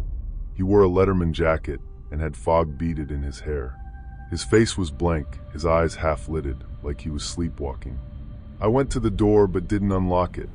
"We're closed," I said through the glass. He lifted one hand and pointed past me. "At the machine." I shook my head. "No." He tapped the glass. Not hard. Tap, tap, tap. Then another figure appeared behind him. An older man. Then another. A woman in a coat. They stood in the fog outside the store, facing me, calm and still. 3 people at first. Then 5. Then 7. My heart sank into my stomach as the door clicked shut behind me, and I realized I was completely alone. Someone was watching, and I had no way out. The back door. I spun around. The back hallway was dark. The light over the employee bathroom flickered once, and in that quick blink, I saw water spreading across the floor from under the storage room door. Not water. Syrup. Black syrup. It crawled in a slow line over the tile toward the front of the store. I called 911 with shaking hands. The dispatcher asked for my emergency. I whispered, "There are people outside. They're trying to get in. Are they armed?" "No. I don't think so. Do you know them?" "No." As I spoke, the Slurpee machine made a long grinding sound. The middle nozzle lowered by itself, even though no cup was beneath it. Black slush poured onto the drip tray, then through it, not overflowing, through it, like the tray had no bottom. The liquid disappeared into the machine stand, into the floor. I had never looked closely at that base before. It was bolted down, surrounded by old caulk and grime. But now I saw a gap behind it, just wide enough for the black slush to vanish, feeding something beneath the store. That thought came into my mind, so clearly it felt like someone had whispered it there. The dispatcher kept asking questions, but I could barely answer. The people outside started tapping together. Tap, tap, tap. 7 hands on the glass. The machine breathed faster. Then the storage room door opened. Slowly. I could feel my pulse in my ears, my hands trembling as I fumbled for the keys. Every second felt stretched, like time itself was conspiring against me. There was nothing standing in the doorway, just darkness, and the smell. Sweet flowers, metal, wet earth. The floor behind the storage room sloped slightly, and I remembered something Darlene had told me months earlier. The store had been built over an old storm drain system. Sometimes after heavy rain, the back room smelled like sewage because the drainage under the foundation was bad. I had joked that the place was haunted. It wasn't haunted. Something under that store had found a way up. The old machine wasn't possessed. It was connected. Tubes ran down through the floor where syrup lines should have ended. Maybe someone had built it that way. Maybe the machine had been modified years before any of us worked there. I still don't know. But I know this. Whatever was under the store wanted people calm. It wanted them walking. No screaming. No fight. No panic. Just a drink, a soft face, and footsteps into the fog. I grabbed the fire extinguisher from behind the counter and backed toward the front door. The people outside had stopped tapping. Now they were all smiling. Not wide. Not creepy movie smiles. Small smiles. Peaceful ones. Like they knew I was about to understand. The Slurpee machine clicked again. The label changed. Not midnight this time. Marcus. My name glowed in red digital letters. I stopped breathing. The middle nozzle jerked. A cup dropped from the dispenser by itself. Then another sound came from the storage room. A voice. Soft. Female. Coffee machine working? The nurse. Her voice was coming from the dark back room. I backed into a shelf of chips, knocking bags everywhere. Marcus, the voice said. Then another voice joined it. The man in the hoodie. It's okay. The emergency dispatcher was still talking in my ear. I shouted, I need help now. That finally broke whatever frozen part of me was still trying to make sense of it. I ran to the front door, unlocked it, and shoved it open. The people outside did not grab me. They just stepped aside. That was almost worse. I sprinted across the parking lot toward the road. I slipped once on wet pavement and tore skin off my palm, but I got up and kept running. Behind me, the store lights flickered. The fog was so thick I could barely see the pumps. Then something moved under the parking lot. I felt it more than saw it. A low vibration under my feet. A hollow shifting sound, like a heavy body dragging itself through pipes beneath the concrete. The people from the glass turned away from me and walked toward the side of the store. One by one, still calm, still smiling. I reached the road just as the police cruiser pulled in. I must have looked insane, standing there in my work vest, bleeding from one hand, yelling and pointing back at the building. The officers got me into the car. I kept saying, don't let them go behind the store. The younger officer ran toward the building. The older one stayed with me, trying to get me to breathe.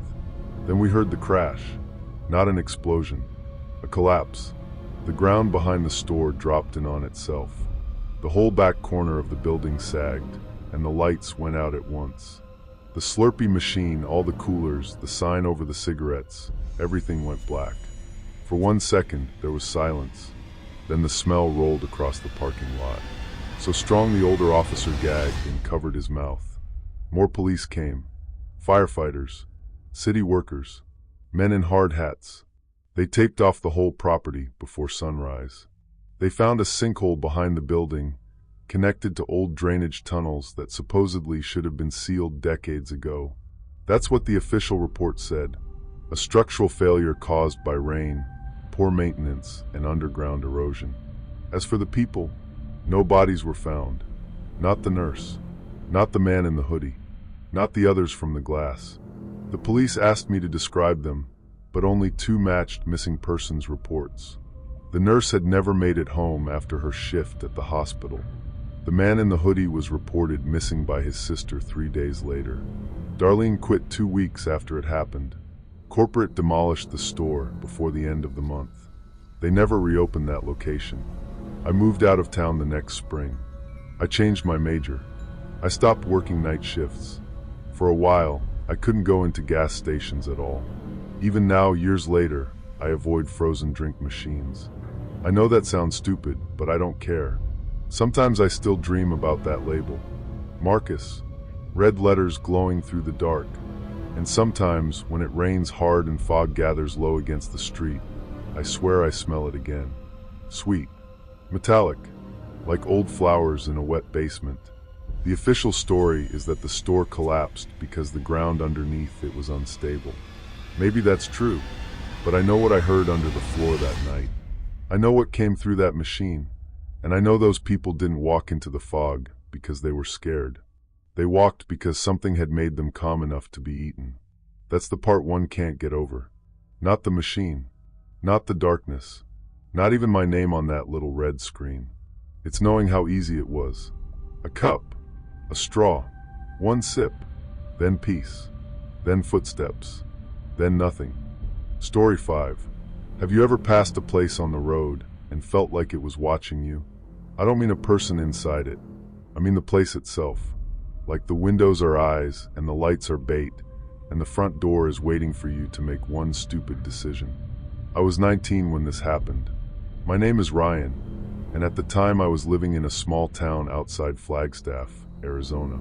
It was the kind of place where everyone knew which gas station had the cheapest coffee, which sheriff's deputy pulled people over the most, and which roads you didn't take at night unless you had to. That summer, my friends and I thought we were invincible in the way only 19-year-olds can be. There were 4 of us in the car that night. Me, my best friend Caleb, his girlfriend Marissa, and my cousin Nick. We were driving back from a weekend trip to Vegas. Nothing wild, honestly.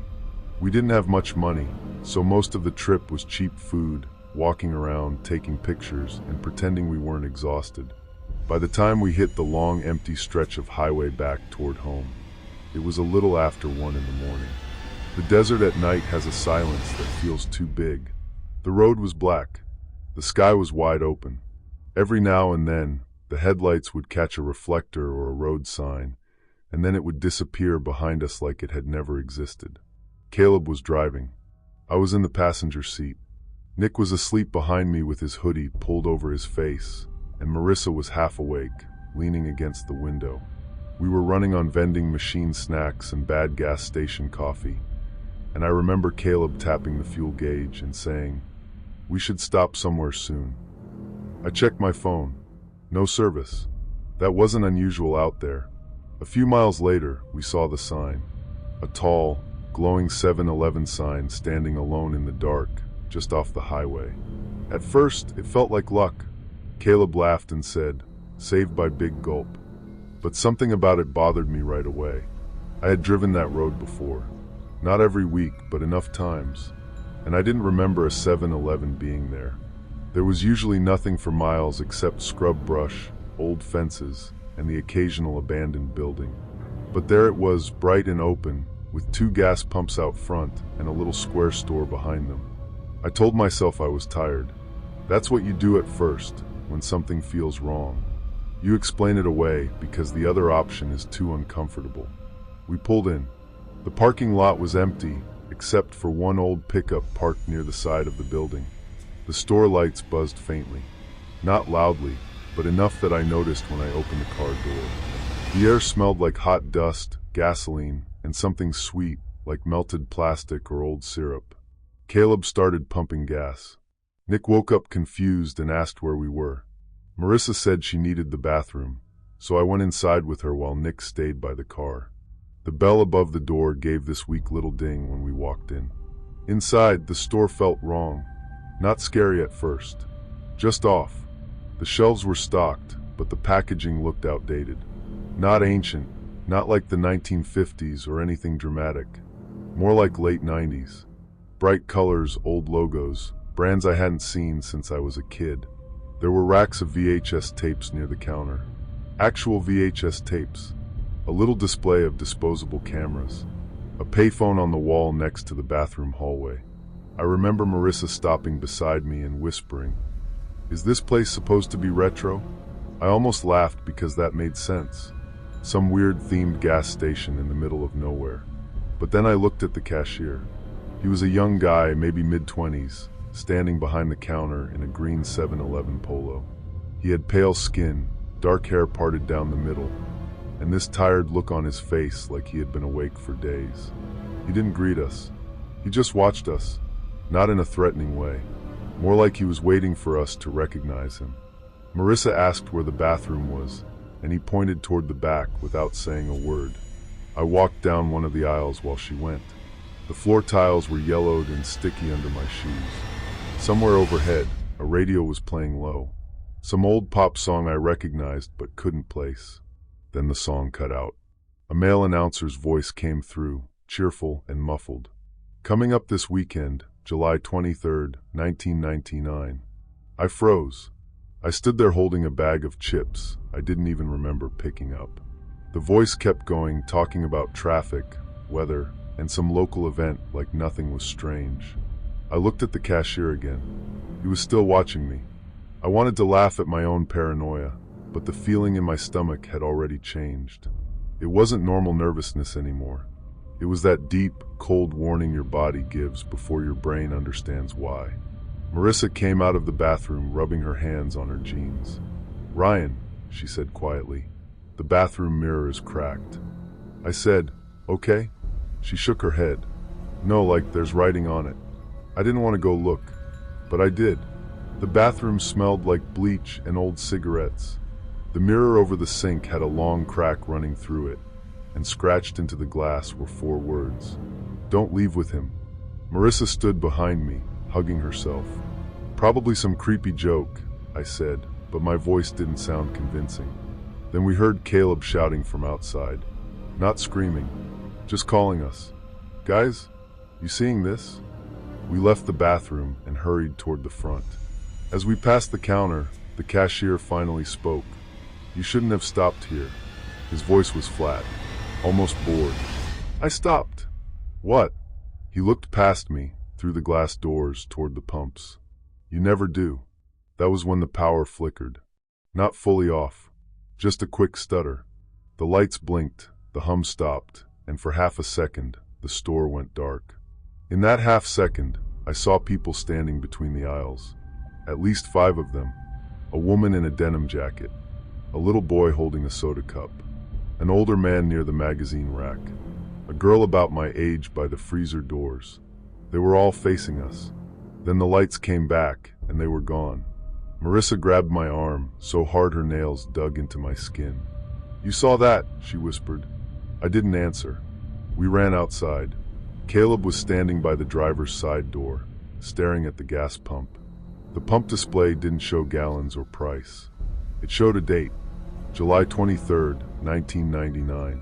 Nick was awake now, fully awake, and looking around like he was about to bolt into the desert. "This isn't funny," he said. "Who's doing this?" I looked back at the store. The cashier was standing at the front window now. His hands were at his sides.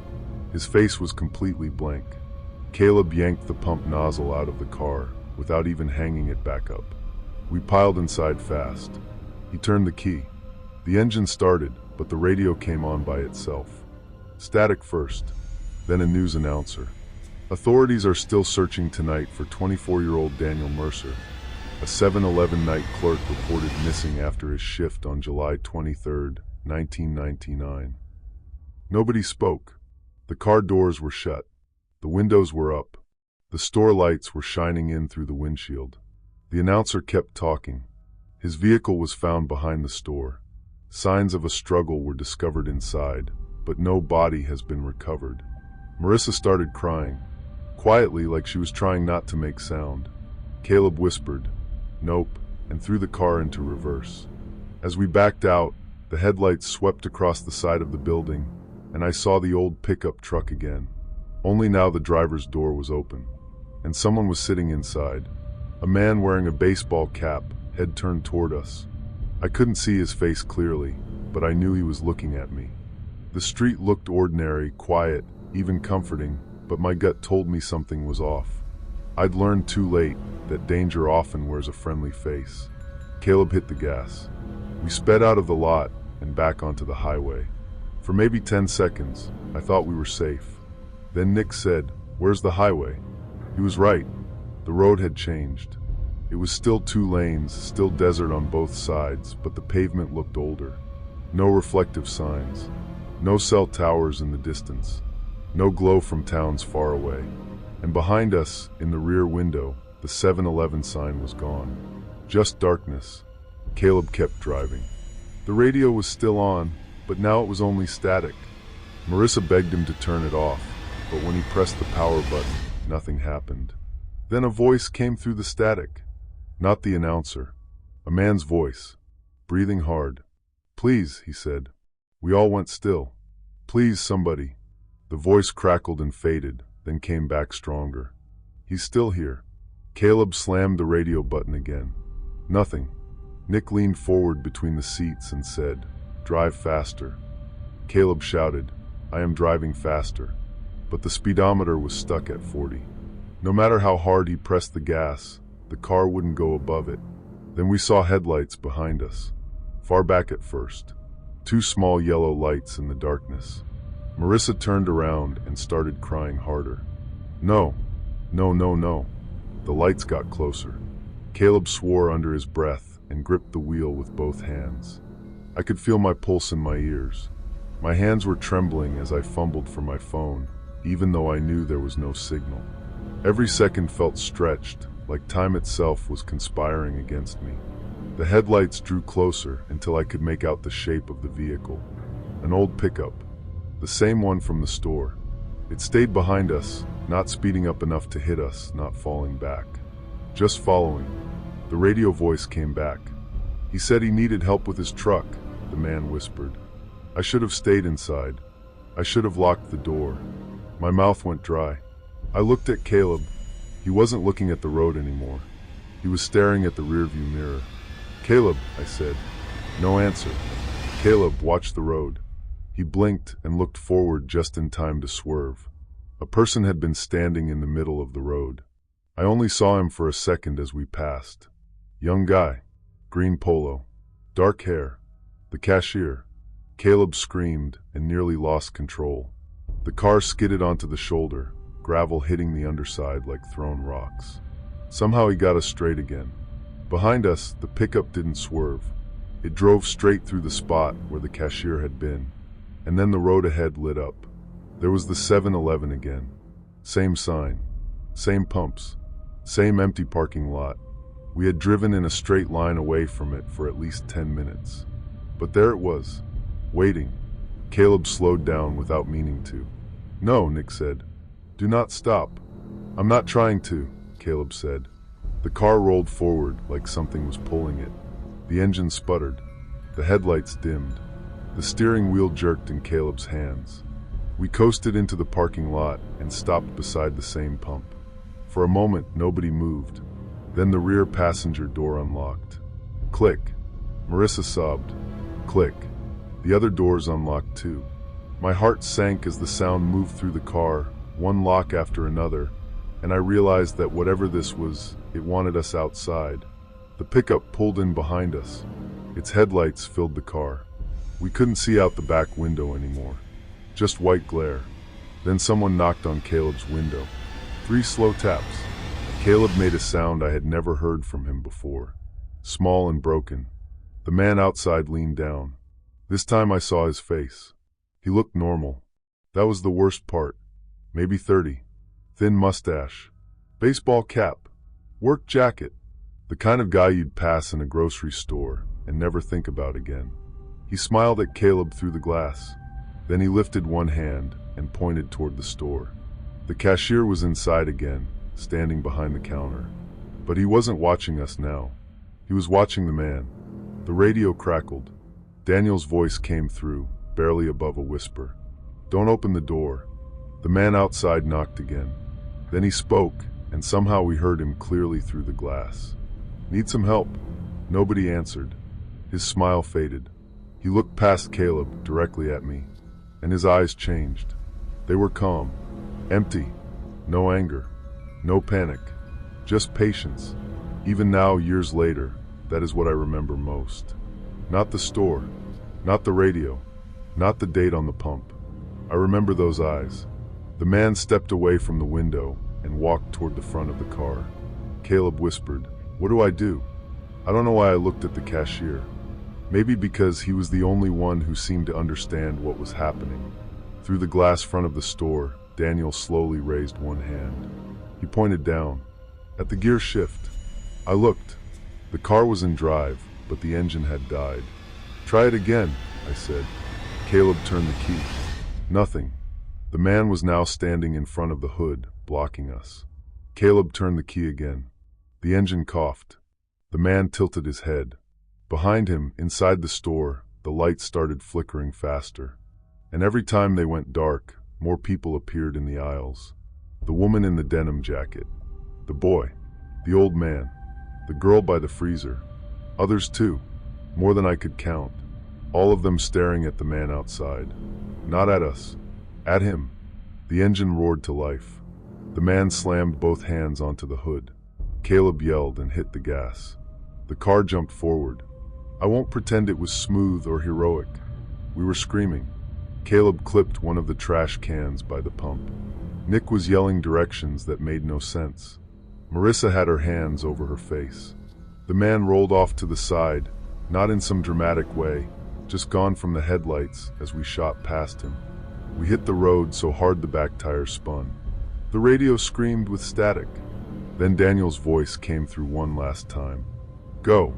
This time the speedometer moved. 40, 50, 60, 70. The 7-Eleven shrank behind us in the mirror. But before it disappeared, I saw the cashier standing in the parking lot. Daniel. He looked almost relieved. Then the sign went dark. The road changed again. Reflectors appeared on the lane lines. A modern green highway sign flashed past.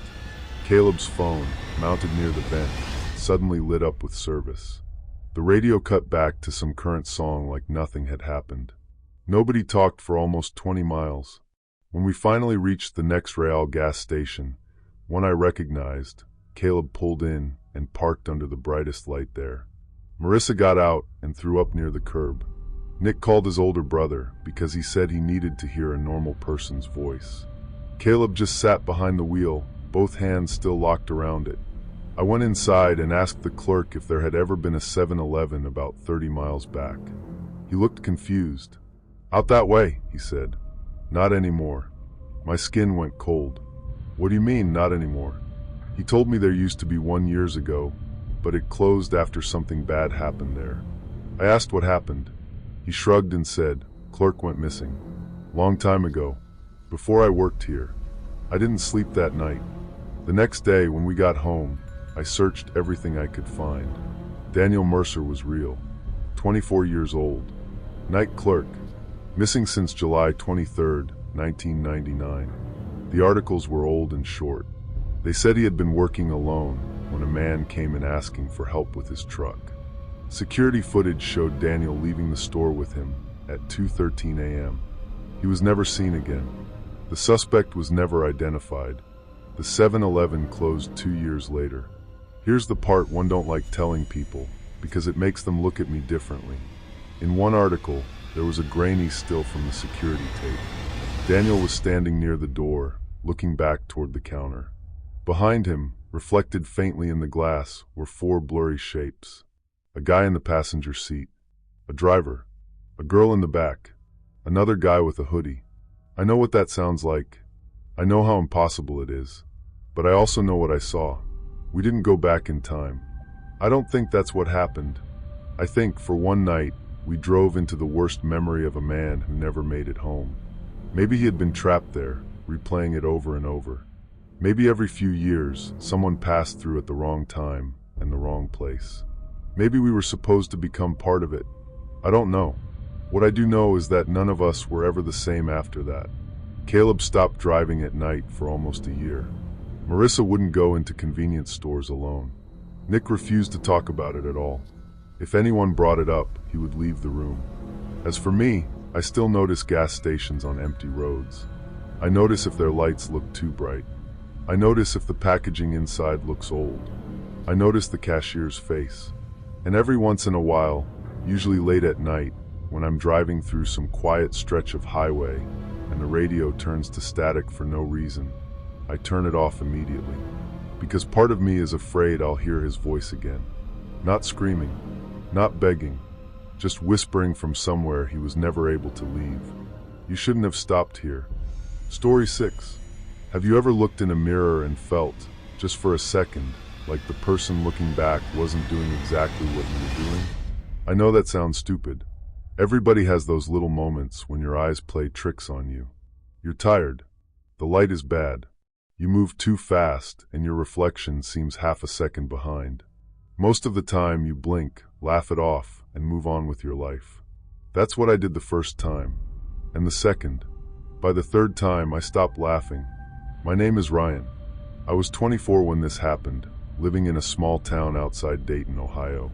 I won't say the exact name of the town, because the store is still there. Different owner now, different sign out front, but the building itself hasn't changed much. I know because I drove past it last year, and even from the road, I could still see the bathroom window on the side of the building. I looked away before I could think too much about it. Back then, I worked nights at a little convenience store called Fairway Mart. It wasn't a chain, not really. It had the same faded red awning it had probably had since the 90s, 2 gas pumps that only worked when they felt like it, and a parking lot full of cracks where weeds grew through in the summer. I was saving money, or trying to. My dad had gotten sick that year, and I'd moved back home to help my mom with bills. During the day, I took classes online. At night, I worked from 10 p.m. to 6 a.m., selling cigarettes, coffee, lottery tickets, and cheap sandwiches to people who looked just as tired as I felt. Most nights were boring, and I mean boring in the deepest way possible. After midnight, the store became its own little world. The coolers hummed. The lights buzzed. The hot dog rollers kept turning those sad gray hot dogs nobody bought after 1 a.m. Every once in a while, a semi would pull in, or some guy would come in smelling like beer and ask if we still sold pizza slices. But between 2 and 4 in the morning, it was usually just me. I didn't mind it at first. I liked the quiet.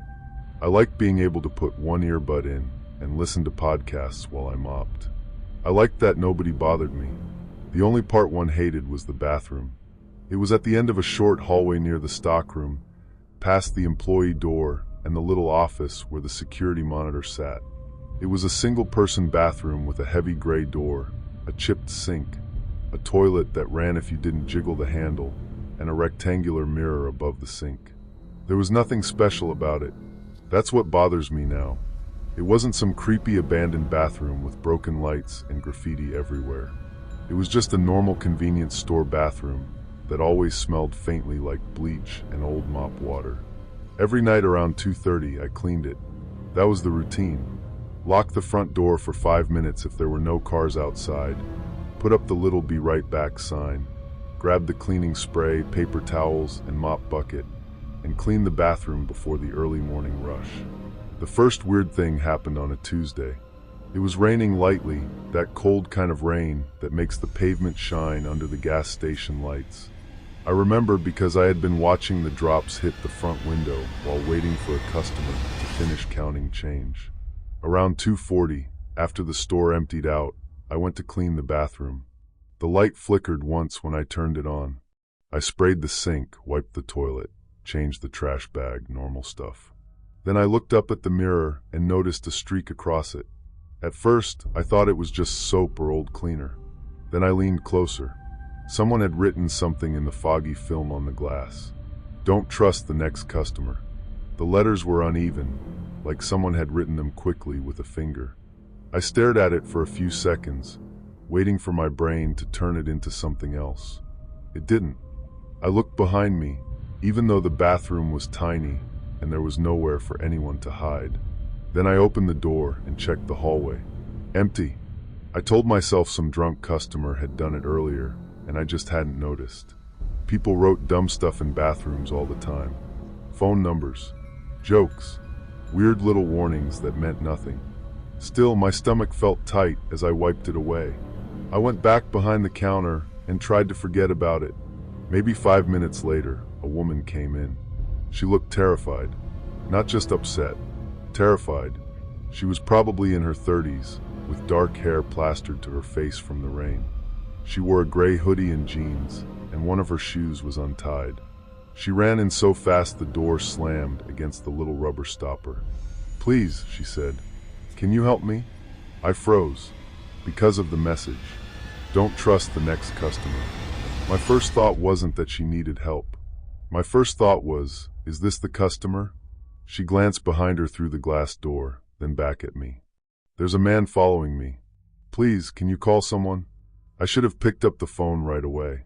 Instead, I just stood there, my hand hovering near the register. What happened? I asked. She looked at me like she couldn't believe I was asking questions. I don't know. He's been behind me since the highway exit. I pulled into the apartment complex. He pulled in behind me. I left, he followed. I don't know him. Outside, the parking lot was empty except for her car.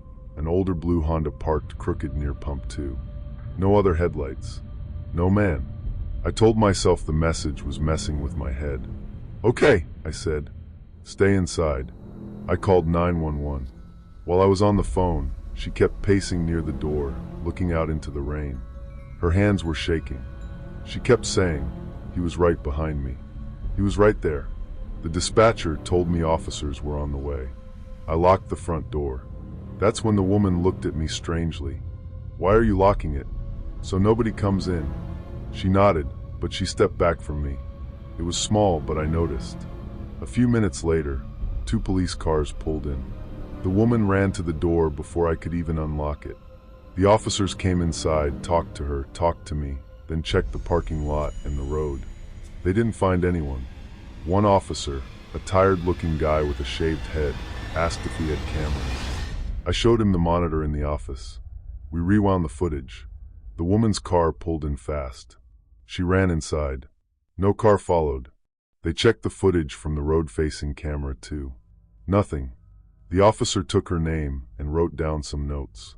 He was polite, but I could tell he didn't fully believe her. Or maybe he'd just seen too many strange calls at 3 in the morning. The woman kept saying he was there. I swear he was there. And I remember feeling guilty because part of me didn't believe her either. Not because of anything she had done, because of the bathroom mirror. After the police left, the woman sat in her car for a while, then drove away. I watched her taillights disappear onto the road. The store went quiet again. That should have been the end of it. It wasn't. The next few nights, nothing happened. No messages.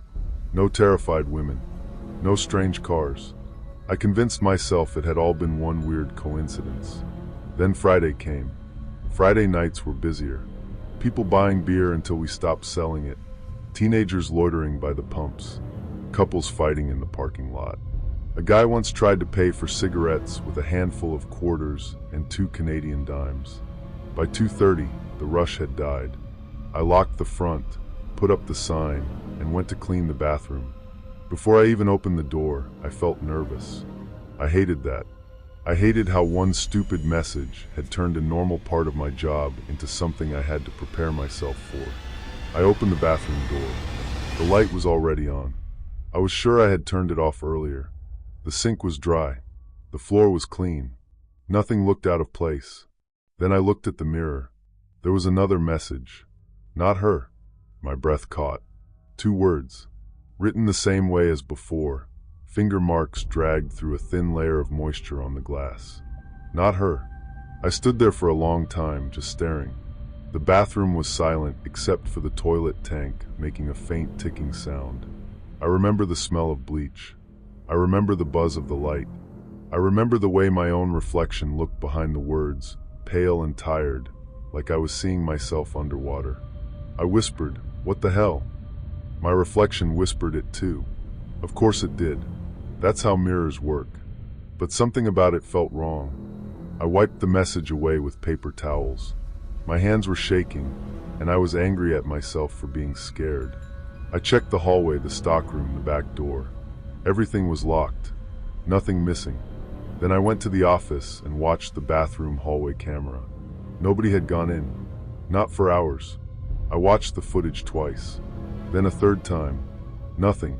The bathroom door stayed closed the entire time. I called my manager, Steve, even though I knew he'd be asleep. He didn't answer. So I texted him. Someone is writing messages on bathroom mirror. Cameras don't show anyone going in. He replied at 6:15 in the morning after my shift. Probably kids. Clean it and don't overthink. That was Steve. If the building wasn't on fire, he didn't care. I went home that morning and slept badly. I kept having this half dream where I was standing in front of the bathroom mirror, but my reflection was facing the wrong way. I'd be looking at it, and it would be looking toward the door like it saw someone coming. When I woke up, I had a headache and that heavy, unreal feeling you get when you haven't slept enough. My mom noticed at dinner. "You look awful," she said.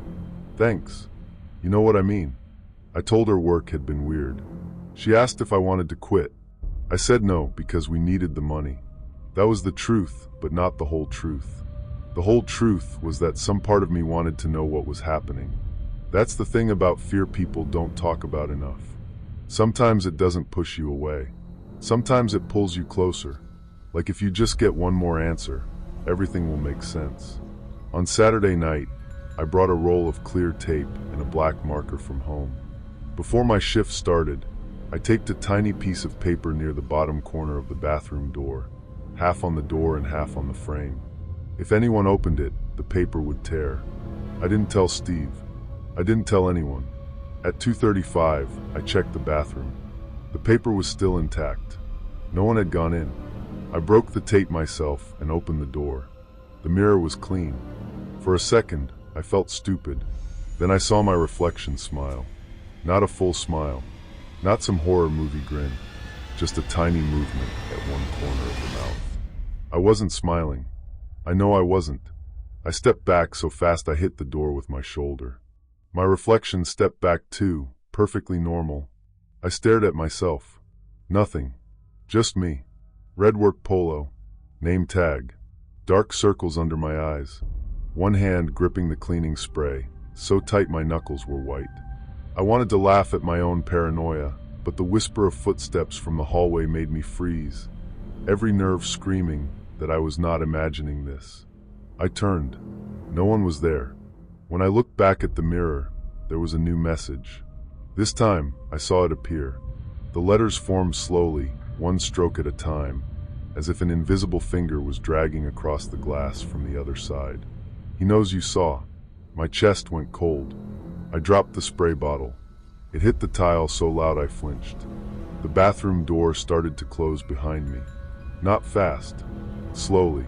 Like someone was pushing it with one finger. My heart sank into my stomach as the door clicked shut behind me, and I realized I was completely alone. Someone was watching, and I had no way out. I grabbed the handle and yanked it open. It opened easily. The hallway was empty, but at the end of the hallway near the office, I saw movement. Not a person, just my reflection in the little convex security mirror mounted above the corner. It was supposed to show the hallway, slightly warped and wide. In that mirror, I saw myself standing in the bathroom doorway.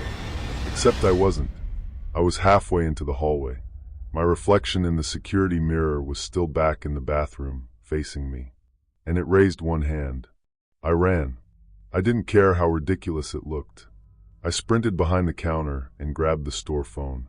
My hands were shaking so badly I dialed 911 wrong the first time. Before I could try again, the front door chimed. A customer walked in. For 1 second, I thought it was the woman from before. It wasn't. It was a man I'd never seen. Mid-30s maybe, wearing a brown jacket and a baseball cap. Average in every way. The kind of person you wouldn't remember 5 minutes later. He walked in slowly, glanced around the store, and looked at me. "You okay, man?" he asked. My mouth went dry. I looked at the bathroom hallway, then back at him. He smiled. It wasn't friendly. It was patient. That's the only word I have for it. Patient. Like he had been waiting for me to understand something, and now he was glad I finally had. I kept the counter between us. "Store's closed," I said. He looked around at the lights, the coffee machine, the open sign glowing in the window. "No, it isn't." I said, "We're closed." He took one step closer. The street looked ordinary, quiet, even comforting through the front windows. But my gut told me something was off. I'd learned too late that danger often wears a friendly face. He nodded toward the hallway. "Bathroom working?" "No." He tilted his head. "You sure?" I picked up the phone again. His smile faded. That scared me more than the smile. He moved fast. He came around the counter before I could even process it.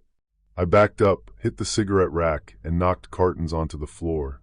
I tried to run toward the office, but he grabbed my sleeve. I screamed. Not brave, not controlled, just a raw, embarrassing sound that came out of me before I could stop it. The man's fingers dug into my arm. "Don't go back there," he said. His voice was low and urgent. That confused me. He wasn't trying to drag me to the bathroom.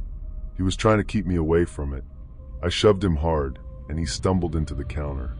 I broke free and ran toward the front door. Locked. I had locked it after the last customer. My keys were behind the counter. I could feel my pulse in my ears, my hands trembling, as I fumbled with the deadbolt from the inside. Every second felt stretched, like time itself was conspiring against me. Behind me, the man shouted, "Don't look at it." I turned without meaning to. The hallway light was flickering. At the end of the hall, the bathroom door was open, and I was standing inside it.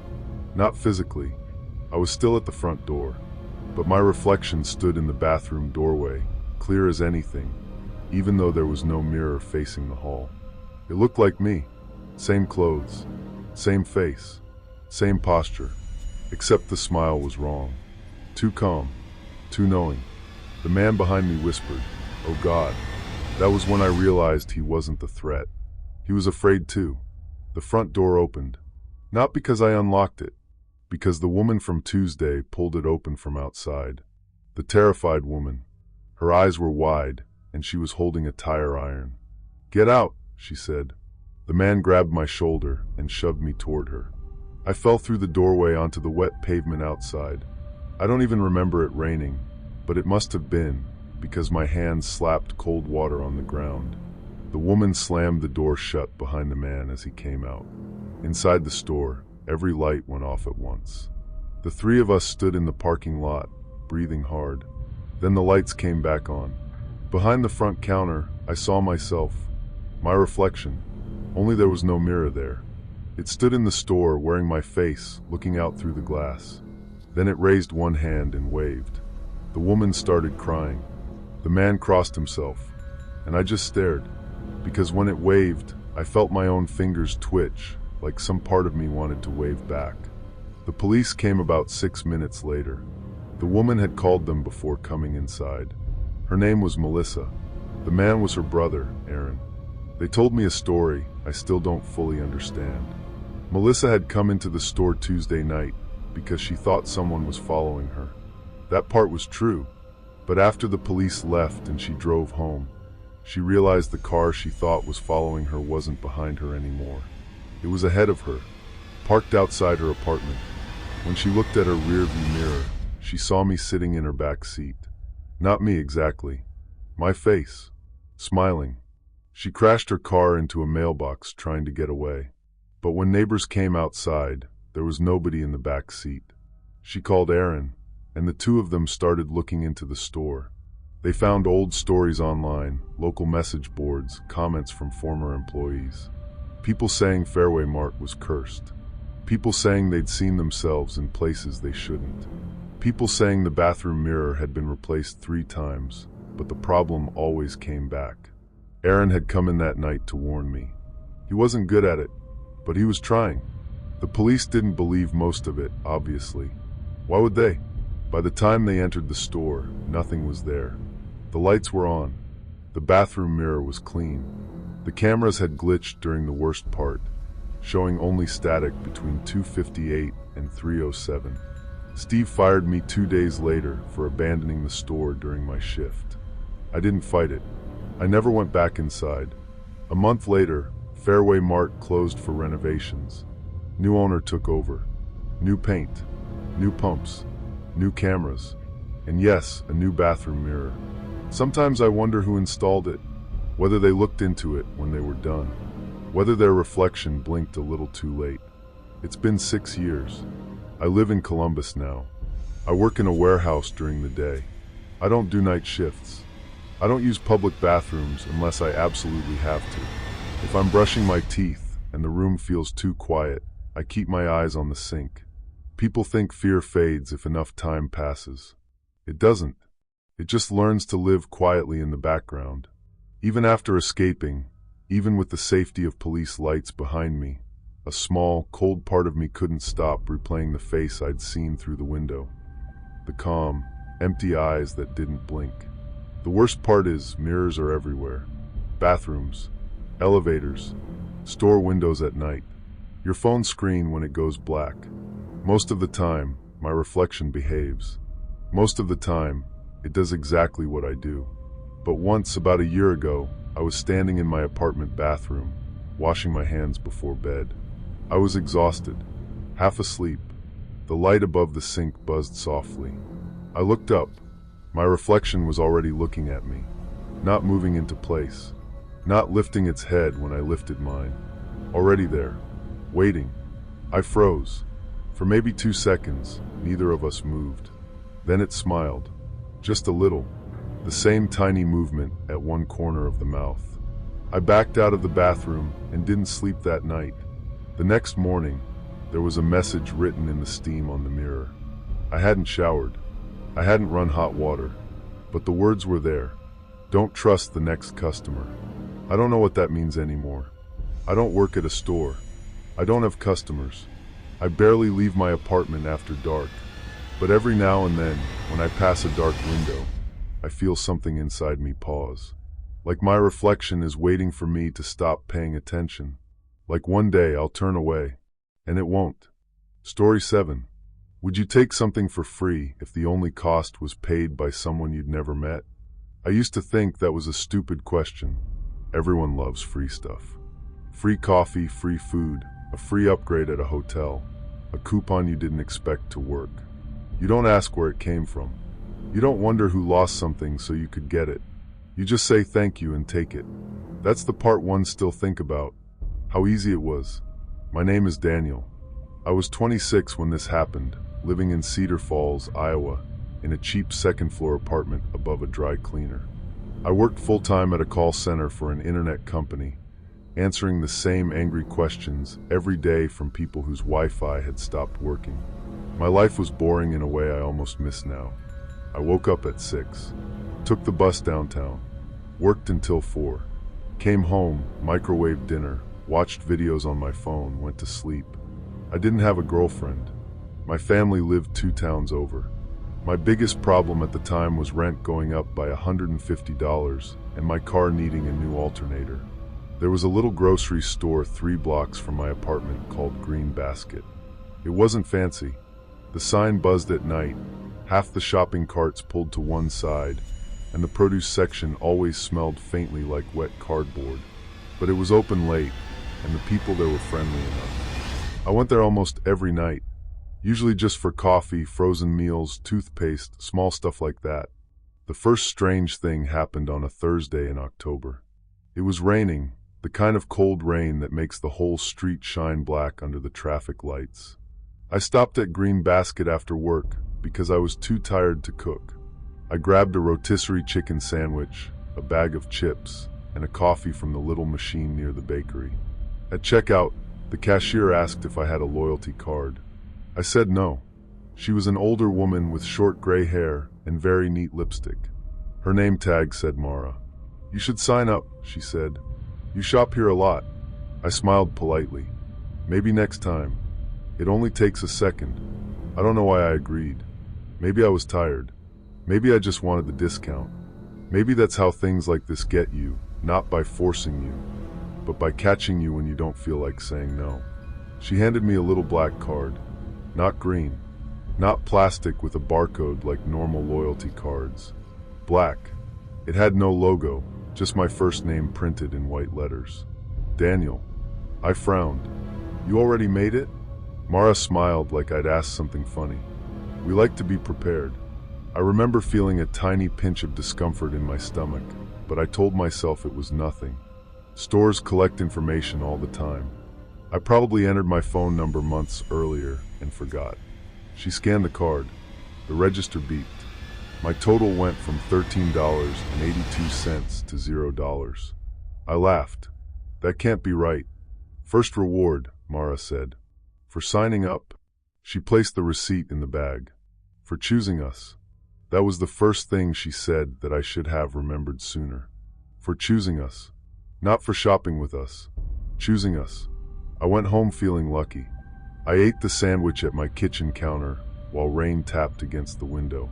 I remember pulling the receipt out of the bag and seeing a message printed at the bottom. Reward used, dinner. Payment accepted. Under that, in smaller letters. Source, customer 0419. I thought it meant some kind of store code. The next day I went back. I told myself it was because I needed coffee filters, but really I wanted to see if the card would work again. I felt stupid about it, like a kid checking if a vending machine would keep spitting out snacks. Mara was there again. Same neat lipstick. Same calm smile. "You came back," she said, just grabbing a few things. I bought coffee filters, milk, and a frozen pizza. My total was around $18. I scanned the black card. The screen flashed. Reward available, free coffee. I hadn't even bought coffee. Mara tilted her head toward the machine by the bakery. "Go ahead." So I did. I filled a cup, added creamer, and brought it back to the counter. The register made a soft chime. Total, $0. Behind me, a man in a construction jacket patted his pockets. "Where's my wallet?" he muttered. He checked his jacket, his jeans, the basket in his hand. His face turned red with embarrassment. Mara watched him for a second, then looked back at me. "Enjoy your reward." I wanted to laugh at my own paranoia, but something about the way she said it made me freeze. The man had been standing right behind me. Customer 0419, maybe. I told myself that was ridiculous. People lose wallets. Registers glitch. Rewards programs are weird. Nothing about this was impossible if you tried hard enough not to think about it. That's what I did for the next week. I didn't think. The rewards got better. Free coffee became free meals. Free meals became free groceries. One night, I bought almost $70 worth of stuff because I was low on everything. Eggs, cereal, detergent, cold medicine, bread, ground beef. I scanned the card, expecting maybe 10% off. The screen asked, "Accept reward?" Under it were two options. Yes and no. I looked at Mara. She didn't say anything. I pressed yes. The total dropped to $0. At the next register, a young mother holding a toddler stared at her card reader. "That doesn't make sense," she said. "I just got paid." Her little boy started crying. She tried the card again. Declined. I stood there holding my bags, feeling heat climb up my neck. Mara leaned toward me and said quietly, "Don't look at them. It ruins the feeling." I should have left everything there. I should have thrown that card away right then. Instead, I carried my groceries home. And I ate them. That's the part that makes me sick now. Not because I didn't understand. I didn't, not fully. But because a part of me didn't want to. The next month, my rent was due, and I was short. My landlord, Mr. Voss, was not a patient man. He owned half the block and acted like replacing a broken heater was a personal favor. I had $612 in my account and owed $900. That night, I stopped at Green Basket after work and bought the cheapest dinner I could find. A cup of noodles and a banana. When Mara scanned my card, the screen didn't show a discount. It showed, reward available, free rent. My chest tightened. What is that? I asked. Mara smiled. A better reward. I didn't enter my rent anywhere. You don't have to. The store felt too quiet. The coolers hummed. A cart will squeak somewhere in the back aisle. Outside, cars passed through wet leaves on the street. I looked at the screen again. Accept reward? Yes. And oh, I didn't press anything. Mara's expression didn't change, but her eyes did. They seemed to sharpen, like she was finally looking directly at me instead of through me. Rewards expire, she said. How does it work? You accept. Something opens. Something closes. Very simple. That's not an answer. It's the only one you'll understand tonight. I backed away from the counter. My heart sank into my stomach as the automatic doors slid shut behind me, and I realized I had walked out without my food, without paying, and with that black card still burning in my pocket like it was alive. I didn't go back for 3 days. On the 4th day, my landlord knocked on my door. I opened it expecting a warning notice. Instead, he looked pale and distracted. Your rent's covered, he said. I stared at him. What? Paid in full. By who? He rubbed his forehead. System doesn't say. Just shows a credit. Then he looked past me into my apartment like he heard something inside. You live alone, right? Yeah. He nodded slowly. Right. Sorry. That night, the woman in the apartment below me was evicted. Her name was Carla. She was a nurse. She worked nights and always smelled like lavender soap in the hallway. I didn't know her well, but she'd held packages for me before. I watched from my window as she loaded bags into her sister's car, crying into her sleeve. The next morning, a folded receipt was slipped under my door. I knew it was from Green Basket before I touched it. At the top it said, Reward used, rent. Payment accepted. Source Carla M. Balance removed. I sat on the floor for a long time with that paper in my hand. The street looked ordinary, quiet, even comforting, but my gut told me something was off. I'd learned too late that danger often wears a friendly face. I finally called the store. Mara answered. I didn't even say hello. What are you doing to people? There was a pause. Then she said, We don't do anything, Daniel. You accept. I didn't accept the rent reward. You wanted it. That's not the same thing. It becomes the same thing after a while. I hung up and cut the card into pieces with kitchen scissors. I threw half in the trash and flushed the other half. By morning, the card was back on my counter. Whole, dry, clean. I called the police, but what was I supposed to report? A loyalty card? A grocery store discount? A receipt that said my neighbor lost her apartment because my rent got paid? The officer I spoke to was polite in the way people are polite when they think you're wasting their time. He told me to contact my bank. Maybe the store had enrolled me in some scam program. Maybe there was identity theft involved. Just don't use the card, he said. I almost laughed, as if that hadn't occurred to me. For 2 weeks, I avoided Green Basket completely. I walked an extra mile to a bigger store near the highway. I bought groceries with cash. I stopped checking my mail because every envelope made my stomach tighten. Then my mom got sick. It wasn't dramatic at first. She had been tired for months, but she was stubborn and kept saying it was work. By the time she finally went to the doctor, they found something serious. I won't get into the details, but it was the kind of diagnosis that makes everyone in the room go quiet. My sister called me crying from the hospital parking lot. I drove there shaking so badly I had to pull over twice. My mom looked small in the hospital bed. That's the only way I can describe it. She was still herself, still making jokes about the food, still asking if I was eating enough, but something had been taken out of the room. Hope, maybe. That night, I got home after midnight. Green Basket was on my walk from the bus stop. The lights were on. The parking lot was empty. I don't remember deciding to go in. I just remember standing in front of the doors while they slid open, warm air blowing against my face. Mara was at the register. "Daniel," she said, like she'd been expecting me. I placed the black card on the counter. "What's the reward?" I asked. She didn't smile this time. She scanned it. The register screen glowed brighter than usual. "Reward available, 5 years." My knees almost gave out. "For who?" I whispered. Mara looked at me like I already knew. "A loved one." "What's the payment?" She turned the screen toward me.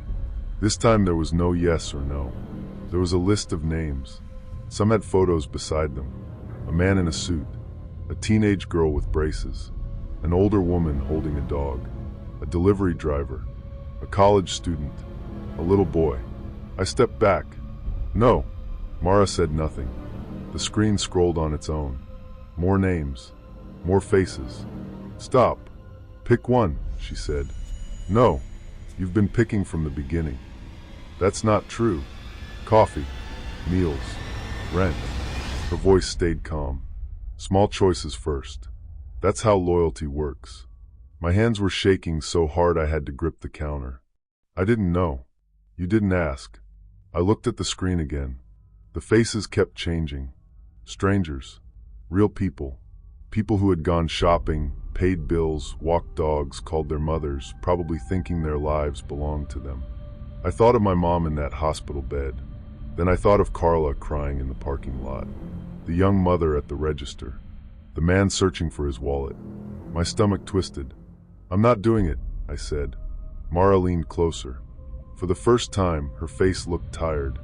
Not old. Tired, like someone who had been standing behind that counter for years without sleep. "You will," she said. "Maybe not tonight." I turned and ran. Behind me, the register chimed. Not once. Over and over. Like applause. The automatic doors didn't open at first. I slammed into them hard enough to hurt my shoulder. For one horrible second, I thought I was locked inside. My heart sank into my stomach as the door clicked shut behind me, and I realized I was completely alone. Someone was watching, and I had no way out. Then the doors slid open. I stumbled into the parking lot and nearly fell. Across the street, under a broken streetlight, a group of people stood watching me. At least 10 of them. Different ages. Different clothes. All holding black cards. One man raised his hand. Not a wave. More like he was choosing me.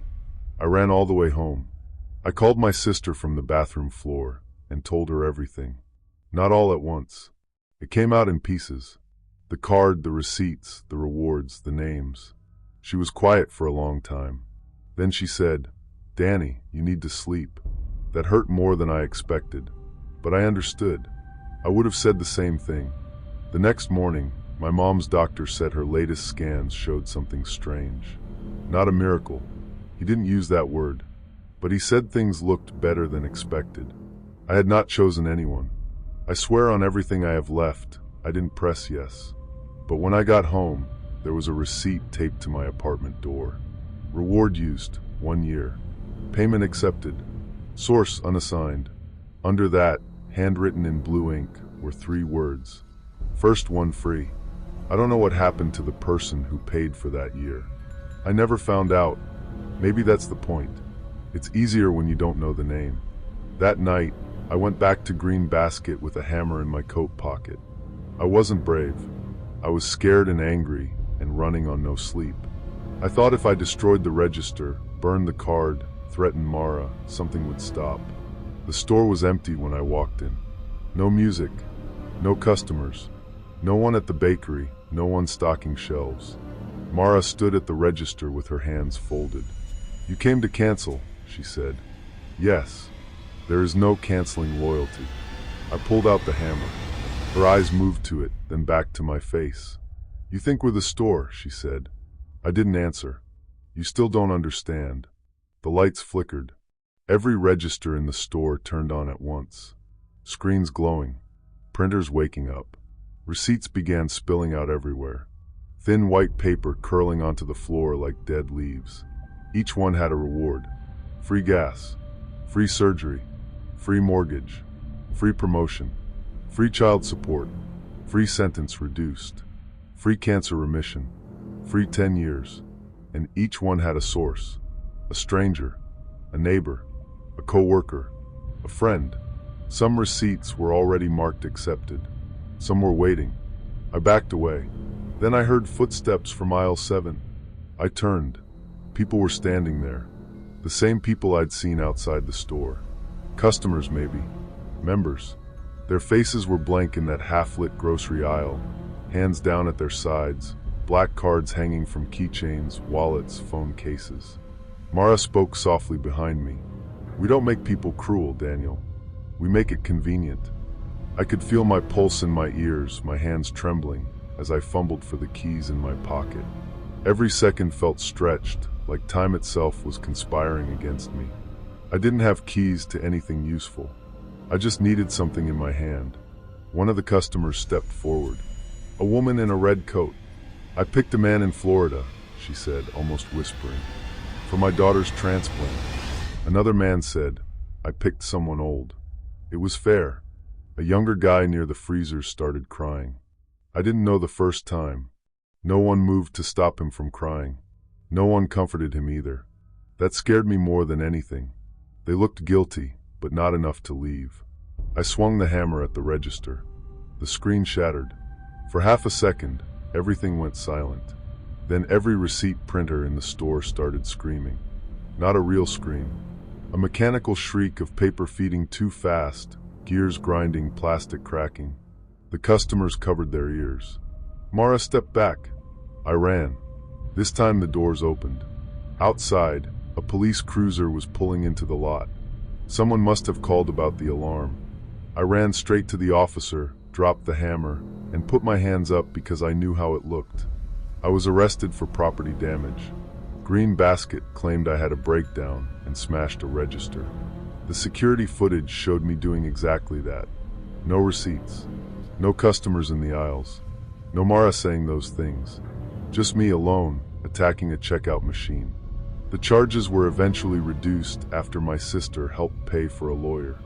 I had to do community service and pay restitution I couldn't afford. Green Basket closed 6 months later. Not because of me. The company said it was restructuring. My mom lived another year and 4 months. I'm grateful for every day. I'm also terrified of what paid for them. That was 3 years ago.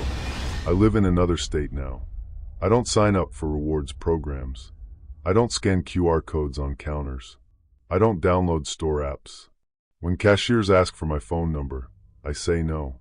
When they ask if I want to save 10% today, I say no before they finish. Most of them just shrug. But once, last winter, at a gas station outside Des Moines, a cashier looked at me for a little too long after I refused. He smiled and said, "You're leaving a lot on the table." I walked out without buying anything. Even now, I still get mail sometimes with no return address. Inside, there's always a receipt, blank except for one line, "Reward available." I never read past that. I burn them in the sink and run the water until the ashes disappear. People think evil shows up with a knife, or a mask, or footsteps behind you in a dark parking lot. Sometimes it does, but sometimes it shows up as a discount. A free coffee, a little card with your name already printed on it. And the worst part is, it doesn't have to force you. It just waits until you need something badly enough. Then it asks you to choose. Story 8. I used to think the scariest part of working nights was the silence. Not the darkness. Not the empty parking lot. Not the weird customers who came in at 2 a.m. wearing sunglasses or talking to themselves. It was the silence. That heavy, humming kind of silence you only hear inside a store after midnight, when the coolers are buzzing, the lights are too bright, and every little sound feels like it came from someone standing just out of sight. But I learned something worse than silence. It's walking into work and finding someone already there, wearing your uniform, wearing your name tag, and looking at you like you're the one who doesn't belong. My name is Caleb. I was 23 when this happened, living in a small town in western Pennsylvania. It was one of those places where everybody knows which gas station has the good coffee, which roads flood after heavy rain, and which families have been fighting for 20 years over something nobody remembers.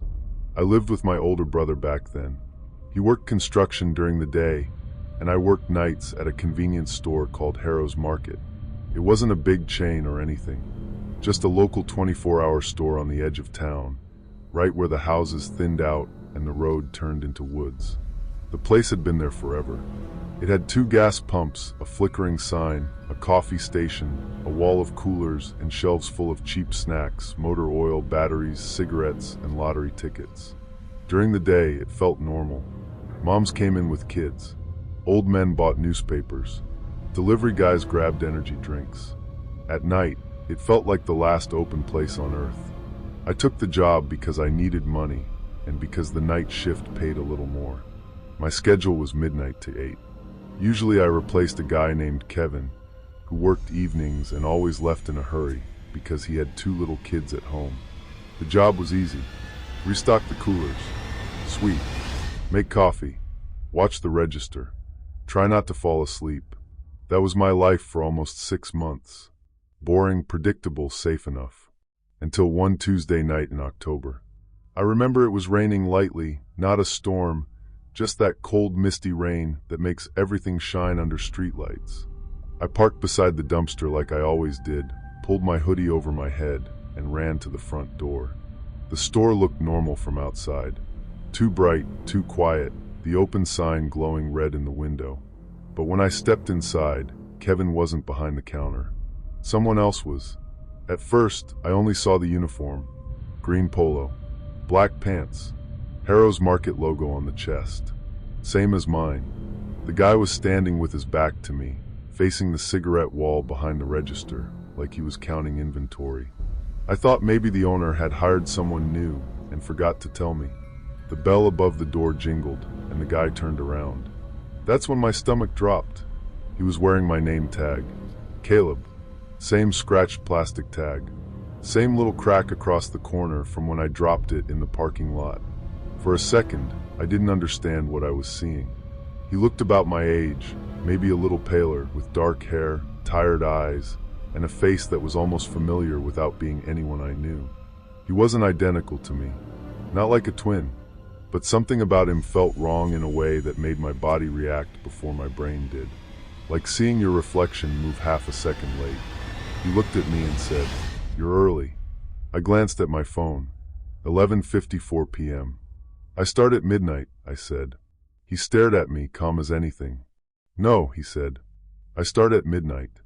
I let out this uncomfortable laugh, because that's what you do when something doesn't make sense, but you're not ready to be scared yet. "Yeah, okay. Where's Kevin?" The guy tilted his head slightly. "Kevin leaves before it changes." I didn't like that answer. Before what changes?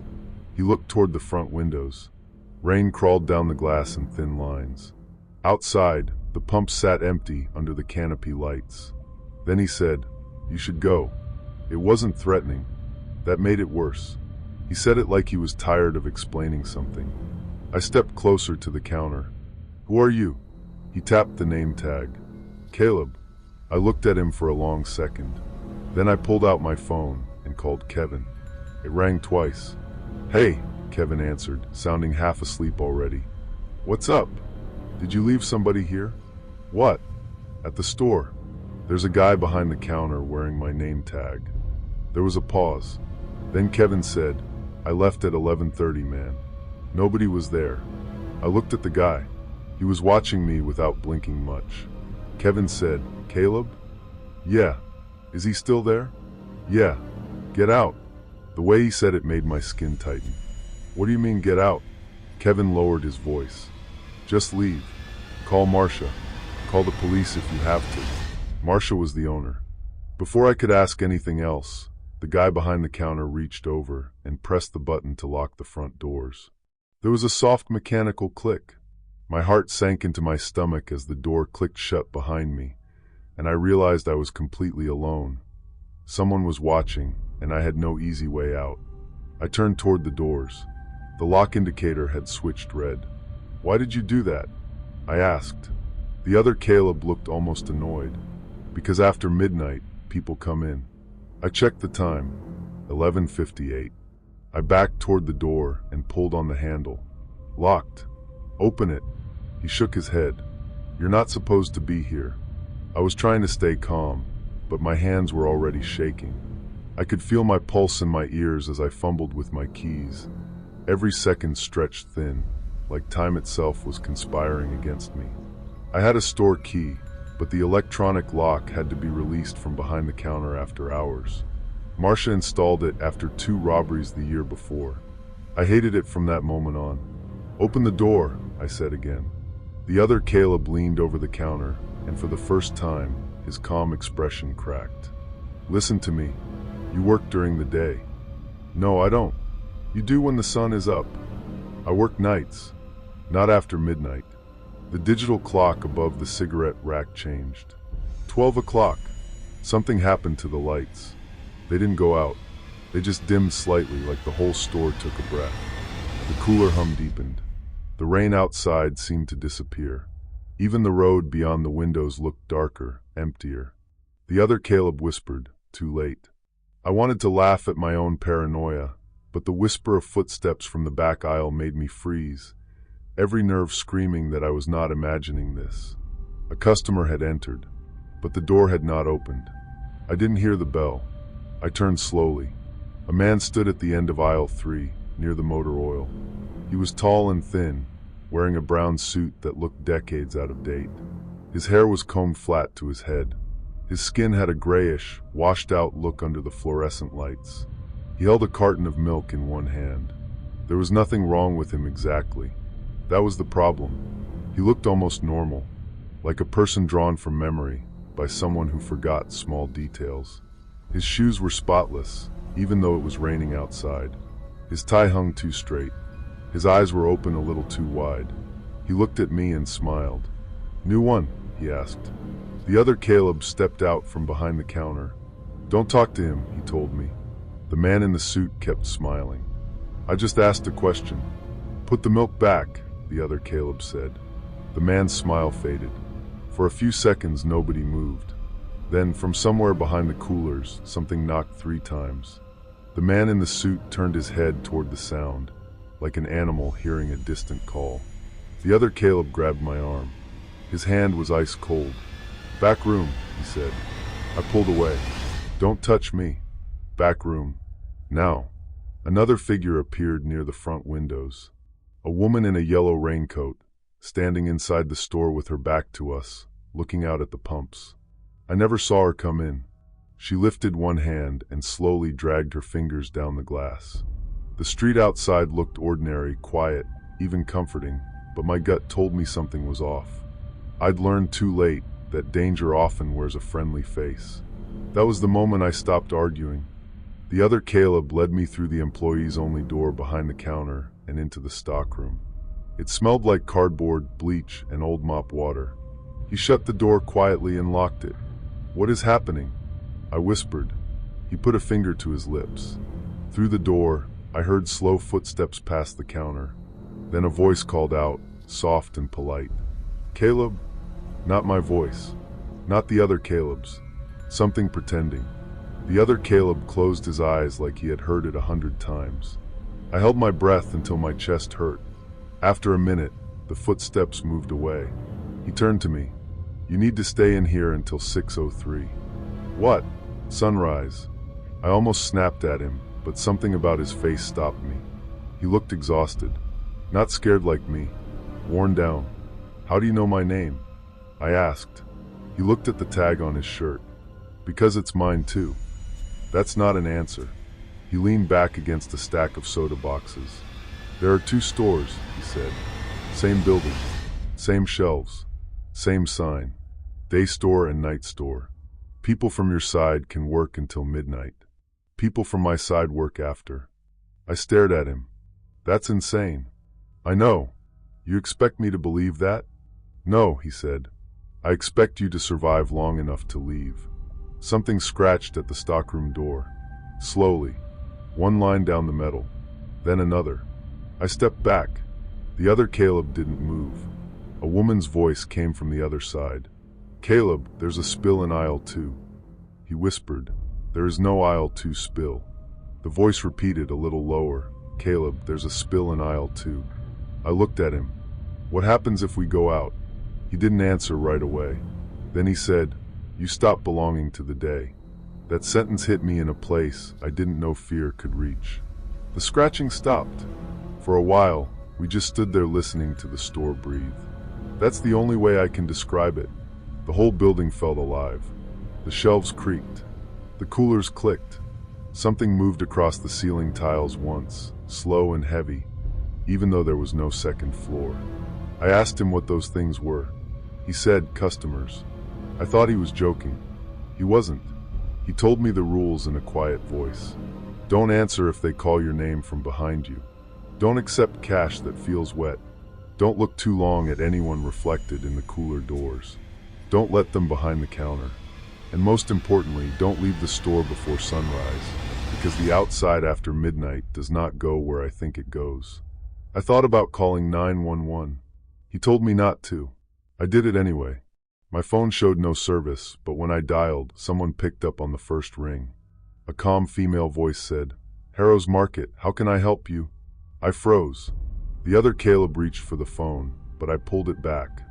"Who is this?" I whispered. The voice said, "Caleb, your brother is outside." My mouth went dry. "My brother?" "He says he's worried about you." The other Caleb's face changed. He shook his head slowly. From beyond the stockroom door, something knocked against the front glass. Once, then again. Then my brother's voice called from the store. "Caleb? Come on, man. Open up." I nearly moved. I swear I nearly unlocked that door, because it sounded exactly like him. Same tired tone, same little rasp from smoking, same way he said my name when he was annoyed but concerned. The other Caleb grabbed my wrist. "Don't. That's my brother." "No, it isn't." "You don't know that." He leaned close and whispered, "Did you tell him where you were tonight?" I opened my mouth, then closed it. My brother knew where I worked. Of course he did, but he never came by at night. Not once. The voice outside called again. "Caleb, I got a call. They said you were hurt." My eyes burned. I don't know if it was fear or confusion, or just the feeling of my brain trying to reject everything happening. "Please," my brother's voice said. "Just open the door." The other Caleb's grip tightened. Then the voice changed. Not fully, just enough. "Open the door, Caleb." It lost the warmth, the familiar rhythm. It became flat.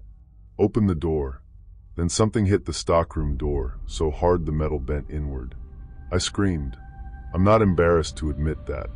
The other Caleb shoved a shelf in front of the door, and we both pushed against it while something slammed from the other side. Boxes fell around us. A bottle of cleaning solution burst open, sharp chemical smell filling the room. The thing outside hit the door again and again, but never fast. Always with that awful patience. Between each hit, it spoke in voices. "Kevin, Marcia, my brother, then my own. Let me in," it said, sounding just like me. The lock gave a little. The other Caleb looked around the stockroom and pointed to a small delivery hatch in the back wall. "Through there. It's locked from outside. Not on this side." We climbed over fallen boxes. My hands were trembling so badly I could barely work the latch. The metal was freezing cold. Behind us, the stockroom door cracked open half an inch. I saw fingers curl around the edge. Too long, too pale. The other Caleb grabbed a box cutter from a shelf and slammed it into the gap, not cutting, just forcing the fingers back enough to kick the shelf harder against the door. "Go," he snapped. I crawled through the delivery hatch into the narrow space behind the building. Cold air hit me, but it wasn't the parking lot, at least not the one I knew. The back of Harrow's Market should have faced the dumpster, a cracked patch of asphalt, and the tree line beyond it. Instead, there was a long empty road stretching behind the store, lined with streetlights that flickered in perfect sequence, one after another, vanishing into fog. No dumpster, no woods, no rain, just road. The other Caleb climbed out after me and slammed the hatch shut. "We have to go around front," he said. "I thought you said don't leave." I said don't leave before sunrise, but we're already outside. That did not make me feel better. We moved along the side of the building. The windows showed the inside of the store, but not the way it should have been. The aisles looked longer. The shelves were packed with items I couldn't read. Shapes moved between them slowly, stopping whenever we passed a window. At the corner, the other Caleb stopped. The front doors were visible from there. So was my car. Except it wasn't my car exactly. It was parked under the canopy, headlights on, driver's door open. The inside light glowed, and sitting in the driver's seat was me. Not the other Caleb. Me. Same hoodie. Same rain on my shoulders. Same confused expression I must have had when I first walked into the store. He was looking through the windshield at the entrance, waiting to start his shift. I felt like the ground tilted. The other Caleb whispered, "You see it now? What is this?" "This is where I came from," he said. I looked at him. He wouldn't meet my eyes. "I showed up one night," he said. "Saw someone behind the counter wearing my name. I stayed past midnight. I made it until sunrise, but not all of me left." "What does that mean?" "It means during the day I'm gone. People remember me, but I'm not there. At night I come back. I work the shift." I shook my head. "No." I told myself the same thing. The front doors opened by themselves. The version of me in the car stepped out. Across the lot, inside the store, something wearing a green polo stood behind the counter waiting. The other Caleb grabbed my shoulders. "Listen, you have one chance. Get to your car. Real car, not that one. Don't look in the windows. Don't answer anyone. Drive until you see the sun." "But what about you?" He gave me a small, sad smile. "I belong here after midnight." The door behind us, the side employee door, clicked open. A voice from the darkness inside said, "Caleb, your shift isn't over." The other Caleb turned. I don't know what he saw in there, but his face went completely still. Then he shoved me hard. "Run." So I ran. Not bravely, not cleanly. I slipped on wet asphalt that suddenly felt real again. Rain came back all at once, cold and sharp on my face.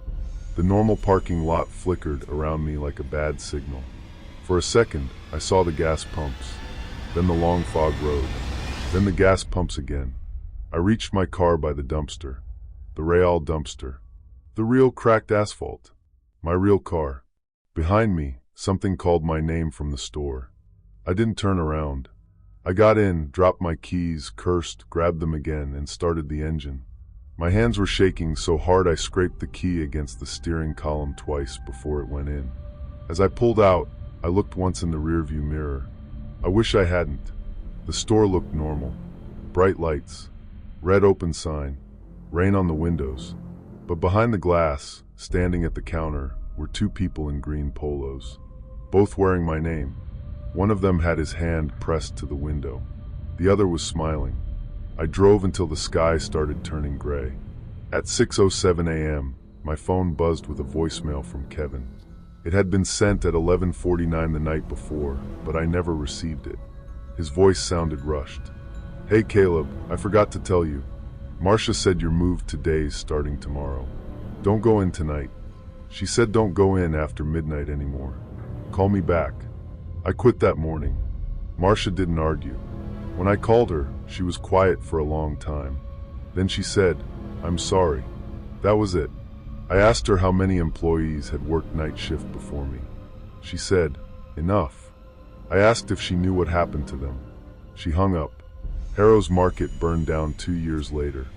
Electrical fire, according to the paper. Nobody was inside. At least, that's what they reported. I live 3 states away now. I work a boring office job. I don't do nights. I don't stop at 24-hour stores after dark unless I have no choice.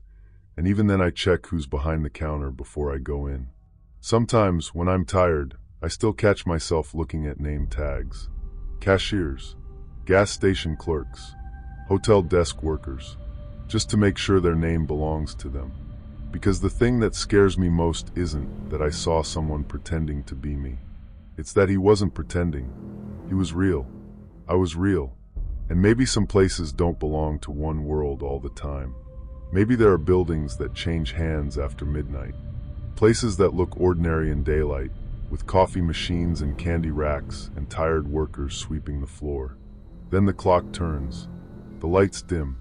The doors lock.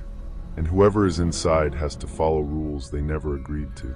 So if you ever walk into work late at night and someone is already there wearing your uniform, don't argue with them.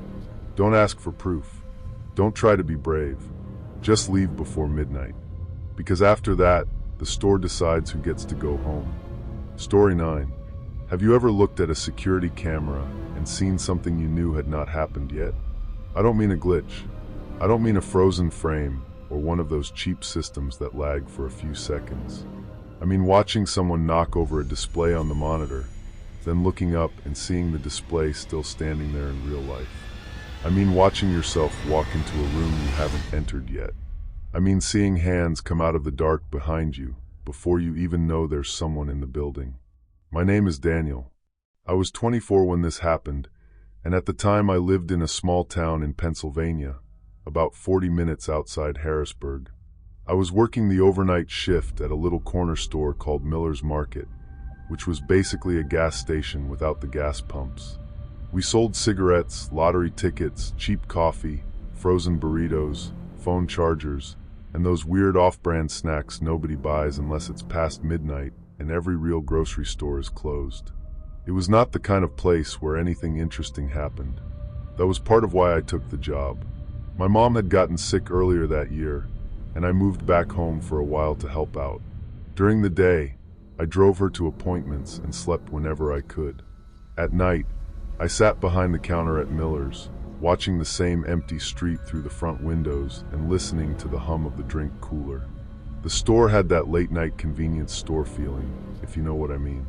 Too bright inside, too dark outside. Everything smelled like burnt coffee, floor cleaner, and old cardboard. The lights buzzed constantly, and every once in a while, the ice machine made this loud clunk that sounded like someone had hit the wall with a fist. But I got used to it. After a few weeks, the place felt almost safe. Boring, but safe. There were only 4 security cameras in the store. One pointed at the front door, one at the counter, one down the snack aisle, one in the back hallway near the restroom and storage room. The monitor sat above the cigarette shelves behind me, split into 4 little squares. I checked it mostly out of habit. People stole stupid stuff all the time, especially teenagers. Beef jerky, vape pens, little bottles of energy shots. The owner, Mr. Miller, was cheap about everything, but weirdly intense about shoplifting. He told me on my first night, don't chase anyone. Just watch the cameras and write down what they take. Then he added, and if the back room door opens when you're alone, call me. I thought he was joking. He wasn't smiling, but Mr. Miller almost never smiled anyway. The first strange thing happened on a Thursday night in November. It was cold, and there was that thin, icy rain that makes the road shine black under streetlights. Around 1:15 in the morning, I was restocking gum near the counter when I glanced up at the security monitor. On the screen showing the snack aisle, I saw a guy in a black beanie shove 2 bags of chips into his coat. I looked toward the aisle. Nobody was there. At first, I thought it was old footage playing back by accident. The system was ancient. The picture was grainy, the colors were washed out, and sometimes the clock in the corner was wrong. I stepped around the counter and walked to the aisle. Empty. Then the front door chimed. A guy in a black beanie came in. He didn't look at me. He walked straight to the snack aisle. I froze. I watched him from the end of the aisle, and after a few seconds, he did exactly what I had just seen on the monitor. He grabbed 2 bags of chips, glanced over his shoulder, and tucked them inside his coat. I said, seriously? He jumped like I'd slapped him. He looked at me, then at the chips inside his jacket, and pulled them out. My bad, he muttered. I didn't even know what to say. He put the chips back, bought a soda like nothing happened, and left.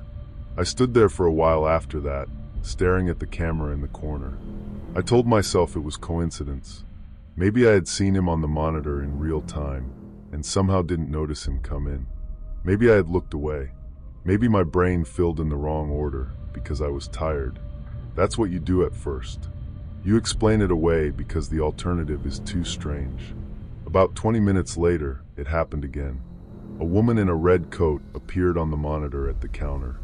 She was buying cigarettes. I saw myself reach for the wrong pack, and she shook her head. But there was no woman in front of me. I looked at the front windows. Empty street. The rain kept sliding down the glass in crooked lines. 5 minutes later, the door chimed, and a woman in a red coat came in. She asked for Marlboro lights. I reached up automatically and grabbed Marlboro Reds. She shook her head. No lights. My fingers went cold. I rang her up, trying not to stare at her like a crazy person. After she left, I checked the system clock. The monitor was exactly 5 minutes ahead. Not behind. Ahead. I know that makes no sense. Cameras can lag. Recordings can be delayed. But they can't show the future. Still, for the next hour, every little thing on the screen happened 5 minutes later in the store. A cup fell from the coffee station. 5 minutes later, a customer bumped it with his elbow. A truck drove past the front window on the monitor. 5 minutes later, I heard it outside. The back hallway light flickered twice. 5 minutes later, it flickered twice above the real hallway. I wanted to laugh at my own paranoia, but the whisper of footsteps from the hallway made me freeze, every nerve screaming that I was not imagining this. I called Mr. Miller. He answered on the fourth ring, sounding annoyed. "What's wrong?" "The camera system is acting weird," I said. "Weird how?" I paused because I knew how stupid it would sound. "It's showing things before they happen." There was a long silence. Then he said, "Daniel, are there customers in the store?" "No." "Is the register short?" "No." "Then stop staring at the cameras and do your job." He hung up. That was Mr. Miller's answer to everything. Do your job. So I did. And for a while I used it. I'm not proud of that. But at first, it felt like a weird advantage, not a threat. If the monitor showed someone trying to steal, I could stop them before they did it. If it showed a spill, I could move the display. If it showed a customer waiting at the counter, I was ready before they came in. It felt almost funny, like the store was giving me little warnings.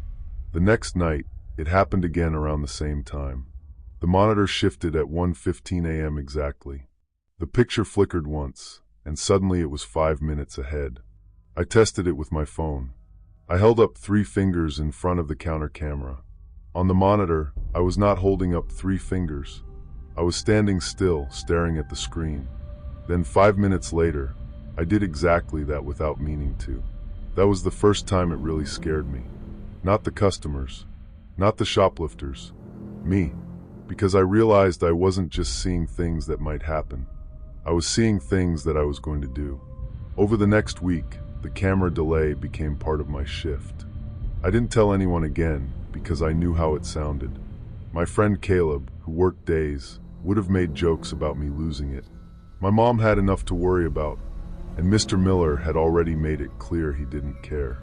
But then the footage started getting worse. At first, it was normal stuff. Then I started seeing customers who never came in.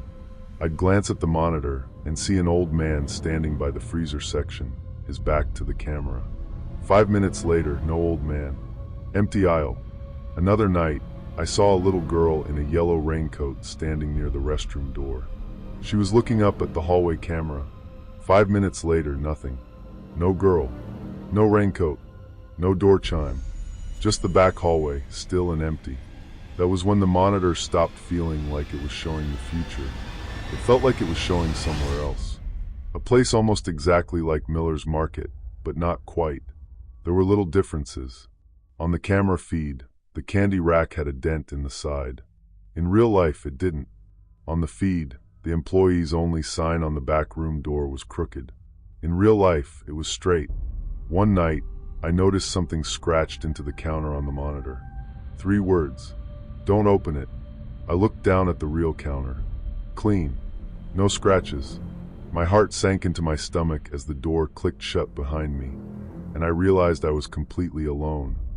Someone was watching, and I had no way out. The back room door had opened. Not much, just an inch.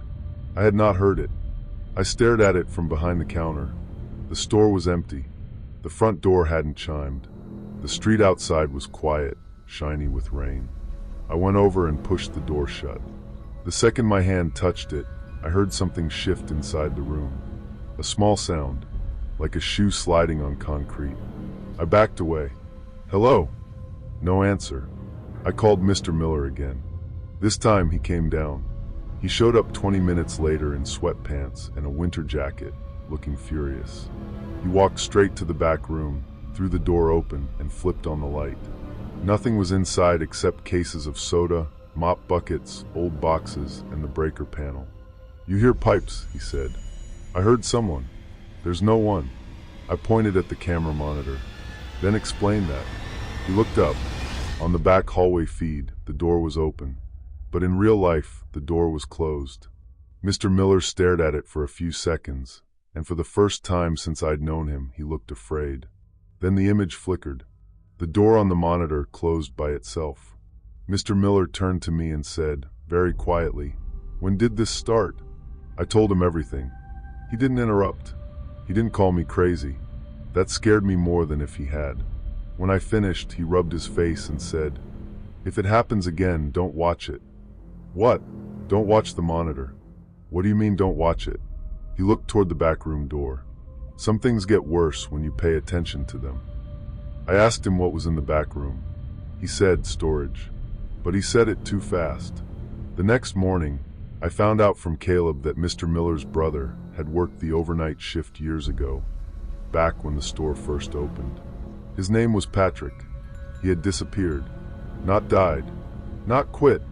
Disappeared. The story was that he had been closing up alone during a storm, even though the store was supposed to stay open. His car was still parked outside. His jacket was still hanging behind the counter. The register was untouched. The back room door was open. Police searched the woods, the road, the creek, nearby houses. Nothing. Eventually, people stopped talking about it. Small towns are weird like that. They remember everything until remembering becomes uncomfortable. That night, I did not want to go in, but my mom had a hospital bill sitting on the kitchen table, and I kept telling myself that fear doesn't pay anything. The street looked ordinary, quiet, even comforting, but my gut told me something was off. I'd learned too late that danger often wears a friendly face. At 1:15, the monitor flickered. The feed changed. Only this time, it wasn't 5 minutes ahead. The counter camera showed me standing behind the register with both hands flat on the counter. I was crying. I could see it even through the grainy screen. My shoulders were shaking. In real life, I was standing perfectly still, watching myself fall apart. Then on the monitor, the back room door opened. A man stepped out. He was pale, thin, and wearing an old Miller's Market polo shirt, the kind we didn't use anymore. His hair was wet and stuck to his forehead. He looked about 30, maybe older. It was hard to tell because his face looked wrong. Not injured, just tired, empty. He walked up behind the version of me on the screen. I wanted to look away, but I couldn't. Screamy did not turn around. The man put one hand on my shoulder. Then another hand appeared from the back hallway. Then another. They weren't grabbing violently. There was no dramatic struggle.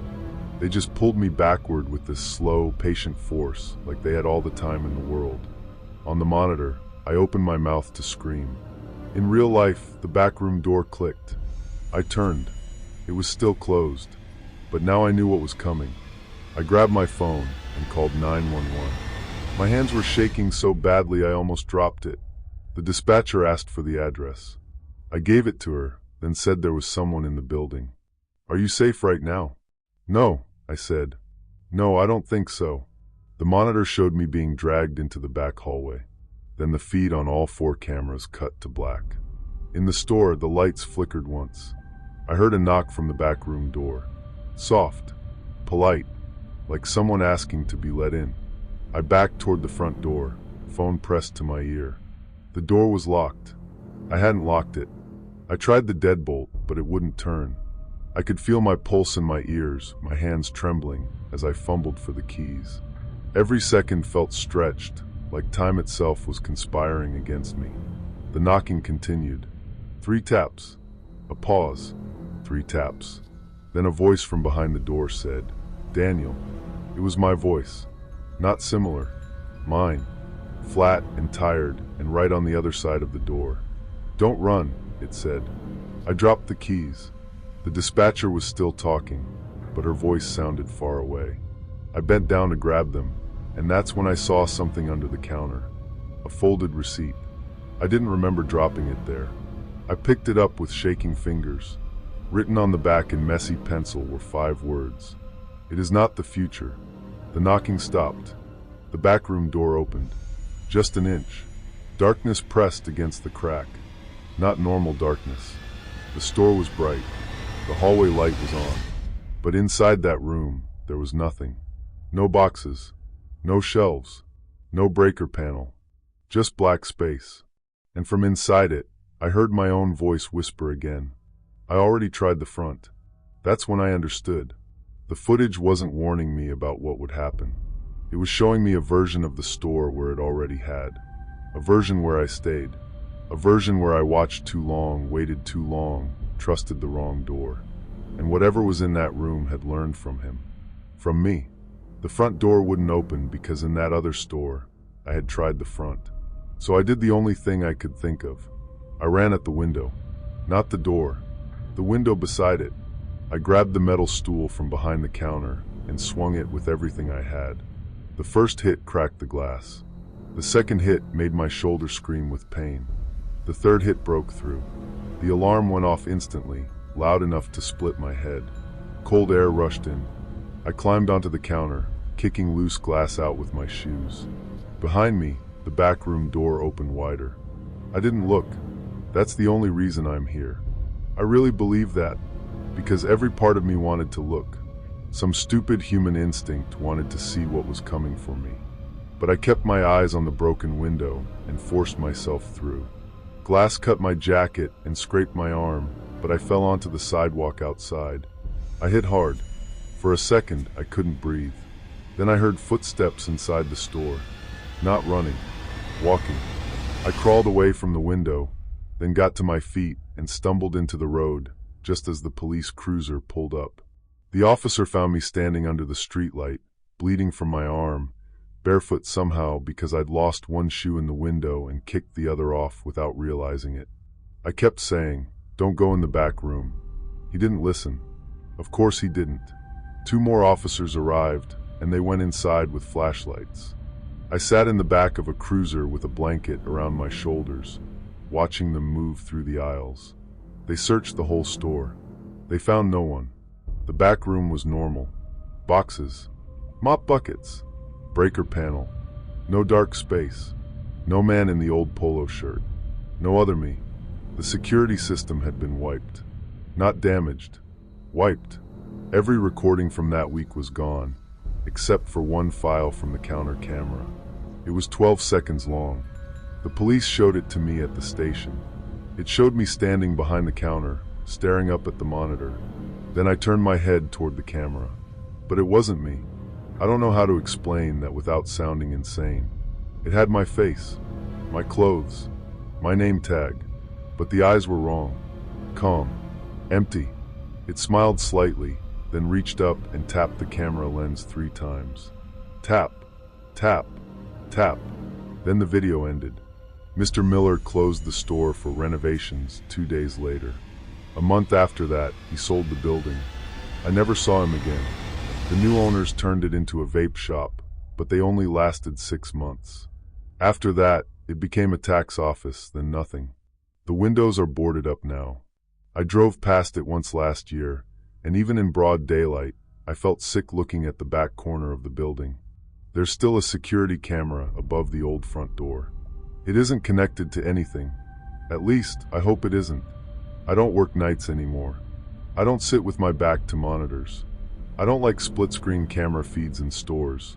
especially the old ones with grainy footage and the wrong timestamp glowing in the corner. Sometimes, when I'm in a gas station late at night, I'll glance up at the security monitor by accident. And for half a second, I expect to see myself. Not the me standing there buying coffee. The other one. The one who didn't make it out. Even after escaping, even with the safety of the police lights behind me, a small, cold part of me couldn't stop replaying the face I'd seen through the camera. The calm, empty eyes that didn't blink. People always say they wish they could see 5 minutes into the future. They think it would help. They think they'd make the right choice. But sometimes what you're seeing isn't a warning. Sometimes it's a window.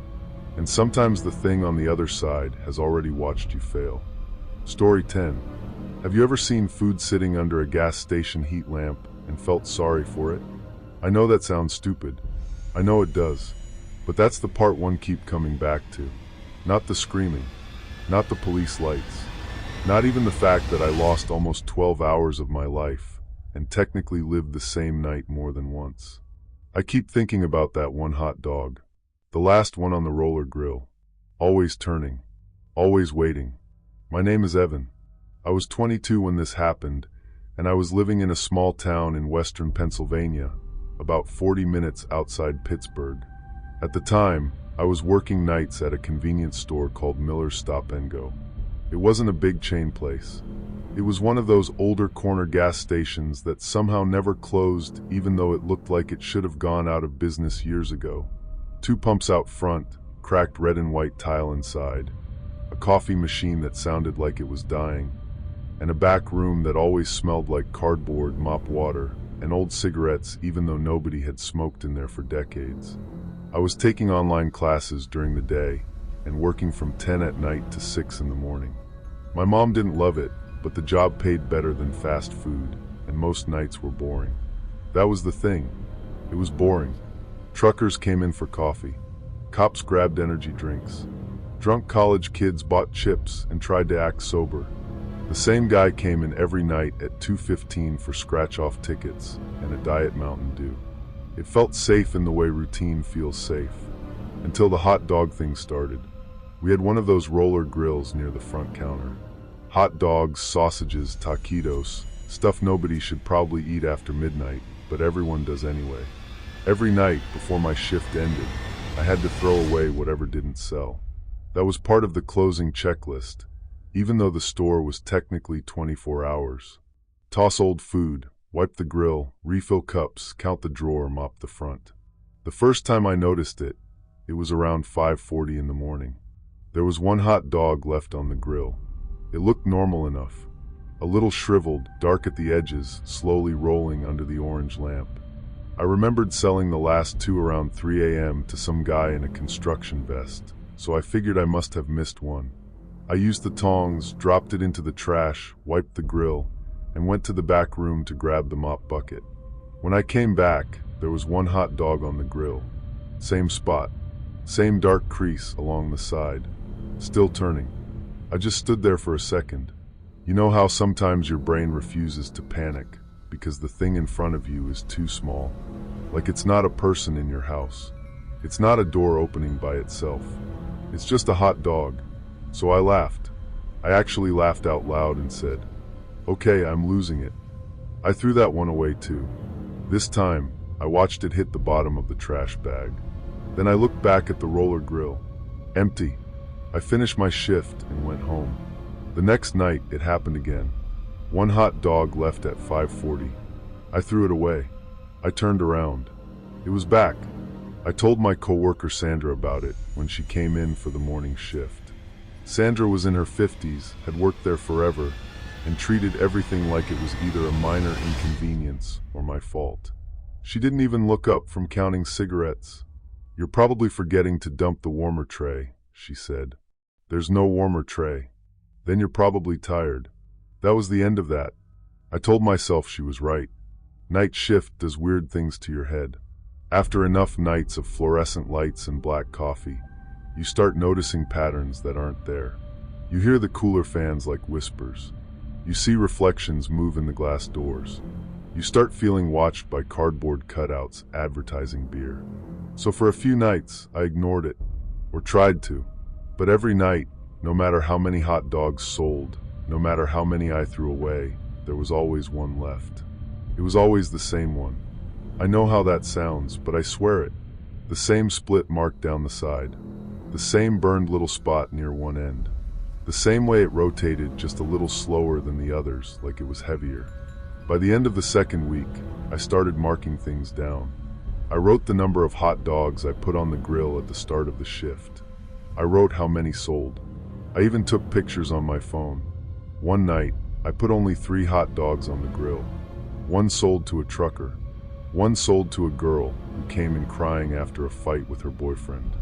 I threw the last one away at 4:30 just to test it. At 5:40, one hot dog was back on the grill. That was when I stopped thinking it was funny. The first really bad night started with a customer I had never seen before. He came in at 1:12 a.m. I remember the time because I had just checked my phone. It was raining hard outside, the kind of cold rain that makes the pavement shine like black glass. The parking lot was empty except for my old Honda and a blue sedan parked under the dead security light near the air pump. The man walked in wearing a gray hoodie with the hood pulled low. He was maybe 30 or 40, thin, with wet hair stuck to his forehead. He didn't look dangerous. That almost made it worse. The street outside looked ordinary, quiet, even comforting, but my gut told me something was off. I'd learned too late that danger often wears a friendly face. He walked straight to the roller grill. Not the drinks, not the bathroom, not the cigarettes, the roller grill. He stood there, watching the hot dogs turn. Then he looked at me and said, "You still have it." I didn't answer right away. "Sorry?" He pointed at the grill. The last one. There were 5 hot dogs on there at that point, but I knew which one he meant. The one at the far right. The one with the split down the side. I forced a laugh. "Yeah, man. They're 2 for $3. He stared at me for so long I started reaching under the counter for the panic button. Then he said very quietly, "Don't let anyone eat it." I felt a little chill go through me. "Why?" He stepped closer to the counter. His eyes were red, not from crying exactly. More like he hadn't slept in days. Because then it starts over. I wanted to laugh at my own paranoia, but the whisper of the roller grill behind him made me freeze. Every nerve screaming that I was not imagining this. I told him he needed to buy something or leave. He nodded like he expected that. Then he pulled a folded receipt from his pocket and placed it on the counter. It was from Miller's Stop and Go. The date printed on it was that same night. But the time was 5:58 a.m. Almost 5 hours in the future. Before I could say anything, the front door chimed. A police officer walked in, shaking rain off his jacket. I looked down at the receipt for maybe half a second. When I looked back up, the man in the gray hoodie was gone. The officer, whose name was Burke, came in pretty often. He saw my face and asked if I was okay. I told him about the guy, but not the hot dog part. I just said some weird man had come in and said something creepy. Burke looked around the aisles, checked the bathroom, then walked outside and shined his flashlight around the lot. The blue sedan was gone. When he came back in, he said, "Probably just some high idiot messing with you." I almost believed him. Then he bought coffee and left. At 5:40, the hot dog was still there. I didn't throw it away that morning. I unplugged the whole roller grill. Then I stood in front of it until Sandra arrived. The hot dog kept turning, even with the machine unplugged. Sandra saw it too. I know she did.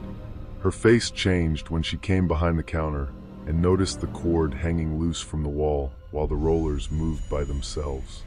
For once, she didn't make a joke. She just whispered, "Not again." I turned toward her. "What do you mean again?" She wouldn't answer. She told me to go home. I didn't. I followed her into the back room and kept asking until she finally snapped. "There was a guy before you," she said. "Worked nights. Name was Colin. He started talking about the grill too. Said one of the hot dogs wouldn't go away. What happened to him?" Sandra looked at the floor. "He quit." The way she said it made me know she was lying. I searched his name when I got home. Colin Mercer. Same town. Missing person article from 6 years earlier. Last seen leaving Miller's Stop and Go after his night shift. His car was found in the parking lot with the driver's door open. No signs of a struggle. No body. No answers. I called Sandra before my next shift and told her I wasn't coming in. She didn't argue. She just said, "Good." But my manager called 10 minutes later and said if I missed another shift, I was fired. I needed that job. I needed rent. I needed gas. I needed groceries. Sometimes real life is scarier than the warning signs because it makes you walk right past them. So I went back. That night felt wrong from the second I unlocked the door. The store was too quiet. The cooler fans were off, but the drinks were still cold. The overhead lights hummed in little uneven bursts. The rain had stopped, but the windows were fogged from the inside. At 11:30, Sandra left without saying much. Before she went, she stopped near the door and looked back at me. "Don't eat anything from the grill," she said. I almost asked her again what she knew, but she walked out before I could. By 2 a.m., I had sold nothing from the roller grill. I didn't even turn it on. It turned on by itself at 2:13. The orange heat lamp flickered. The rollers started moving. And there it was. One hot dog. I backed away from it. My heart sank into my stomach as the front door clicked shut behind me, and I realized I was completely alone. Someone was watching, and I had no way out. The door had not opened, but the bell had chimed. A man was standing near the drink coolers. Not the guy in the gray hoodie. This man looked younger, pale, tired. He wore a Miller's Stop and Go employee polo, the old kind we didn't use anymore. He looked at the hot dog, then at me. "Is it my night?" he asked. I couldn't move. "Who are you?" He smiled a little, but there was no happiness in it. "Depends how many times you ask." My hand found my phone. No service. Inside the store. I tried the landline behind the counter. Dead. The man stepped closer. "Don't let the hungry one eat it," he said. "What hungry one?" He looked past me, out the front windows. A car pulled into the parking lot. Blue sedan. My mouth went dry. The man in the gray hoodie got out and walked toward the entrance, but he wasn't moving like before. He was slow, weak, like he could barely stand. When he came inside, he looked different. Older somehow. His face was thinner. His lips were cracked. He stared at the roller grill. "Please," he said. The employee in the old polo backed away from him. I whispered, "Colin?" The old employee looked at me. For a second, his face broke. Just a little. Not anymore. The man in the gray hoodie stumbled toward the grill. I came around the counter and grabbed his arm. "Don't."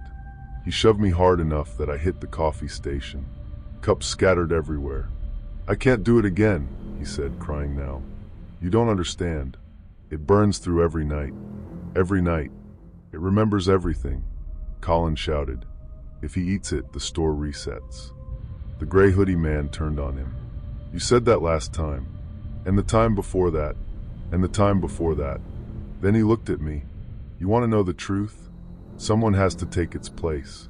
I didn't understand until he pointed at Colin. The thing trapped in the store wasn't the hot dog. It was him, or what was left of him. Colin had eaten it years before. Before him, someone else. The hot dog wasn't food. It was a switch, a reset button, a way for the store to start the same night over again, until someone hungry enough, tired enough, desperate enough, took the place of whatever was trapped inside. The gray hoodie man had been trying to get out, and now he wanted me to be next. I ran for the front door. It wouldn't open. I pulled so hard my fingers slipped on the handle. Behind me, the roller grill squeaked faster. The smell changed. It wasn't hot dogs anymore. It was burnt plastic, old grease, and something rotten hidden under sweetness. The man in the hoodie picked up the hot dog with his bare hand. He didn't flinch. Colin yelled, "Stop him." I grabbed the mop handle from beside the counter and swung it without thinking. Not like some hero. It was ugly and panicked. I missed his head and hit his shoulder. He dropped the hot dog onto the floor. The second it touched the tile, every light in the store went out. In the dark, I heard footsteps. Not one set. Many. Moving between the aisles. Breathing. Whispering. A child's voice said, I'm hungry." Then another voice closer to my ear said, "So was I." I screamed and dropped the mop. The emergency lights came on, dim red ones I didn't even know we had. The whole store looked underwater. I saw shapes standing in the aisles. People in different uniforms. A woman in a winter coat, an old man in slippers, a teenager with a backpack. All of them watching the hot dog on the floor. Waiting. The gray hoodie man crawled toward it. I don't know why I did what I did. Maybe instinct. Maybe fear. Maybe I just didn't want to be trapped in that place with those faces staring at me. I kicked the hot dog under the counter. The store screamed. Not a person. The store. The windows shook. The shelves rattled. Cans fell and burst open. The cooler doors slammed open and shut. I could feel my pulse in my ears, my hands trembling, as I fumbled for the keys on my belt. Every second felt stretched, like time itself was conspiring against me. The back door. That was all I could think. There was a metal back door in the stockroom. It had a deadbolt that stuck unless you lifted it while turning. I ran. Something grabbed my shirt near the hallway. I twisted out of it and heard fabric tear. I didn't look back. In the stockroom, boxes were stacked wrong. They blocked half the path, like someone had built a wall. I climbed over them, slipped, hit my knee, and kept going. Behind me, the gray hoodie man was sobbing. "Please don't leave me here." That almost stopped me. Almost. Then Colin's voice came from somewhere in the store. "Run, Evan." I had never told him my name. That made me run harder. I reached the back door, lifted the handle, turned the deadbolt, and threw my shoulder into it. It didn't open. Behind me, footsteps entered the stockroom. Slow, dragging. I hit the door again. Nothing. The footsteps got closer. I hit it a third time and screamed so hard my throat hurt. The door burst open. I fell out into the alley behind the store, landing on wet pavement. The real world came back all at once. Cold air. Traffic noise from the main road. A dog barking somewhere. My phone buzzing with service in my pocket. I crawled away from the door, expecting something to follow. Nothing did. When I looked back, the door was shut. Not slammed. Shut. Like it had never opened. I called 911 from behind the dumpster, shaking so badly I could barely say the address. 2 police cars came. Officer Burke was one of them. They searched the store. Nobody was inside. No gray hoodie man. No Colin. No people in the aisles. No damage except the coffee cups on the floor and a few boxes knocked over in the back. And on the roller grill, unplugged and cold, there was one hot dog. Burke looked at it, then at me. He didn't laugh. He didn't call me crazy. He just said, "Go home, Evan." I quit that morning. My manager tried calling for 3 days. I didn't answer. A week later, Miller's Stop and Go closed temporarily for electrical issues. A month after that, it reopened under new owners. Different paint, new sign, new employees. But the roller grill stayed. I drove past once during the day, just to prove to myself it looked normal. There was a guy inside buying coffee. A woman paying for gas. Sunlight through the windows. Completely ordinary. Then I saw the hot dog turning under the heat lamp. Just one. I never went back. That was 4 years ago. I live in another state now. I work days. I don't eat gas station food. I don't even like walking into convenience stores after midnight. And I know there are people who won't believe any of this. That's fine. I wouldn't believe it either if it hadn't happened to me. But sometimes, when I'm half asleep, I still hear the rollers turning. That soft little squeak, round and round. And I think about the man in the gray hoodie, begging not to do it again. I think about Colin, wearing that old uniform, waiting in a store that kept repeating one night until it found someone else. And I think about how normal it all looked from the outside. Bright lights, clean windows, hot food ready, a place to stop when you're tired and hungry and just want something quick before going home. So here's the only warning I can give you. If you ever walk into a gas station late at night and there's one hot dog left on the roller grill, don't buy it. Don't touch it. Don't even look at it too long. Because hunger passes. But some things wait for years.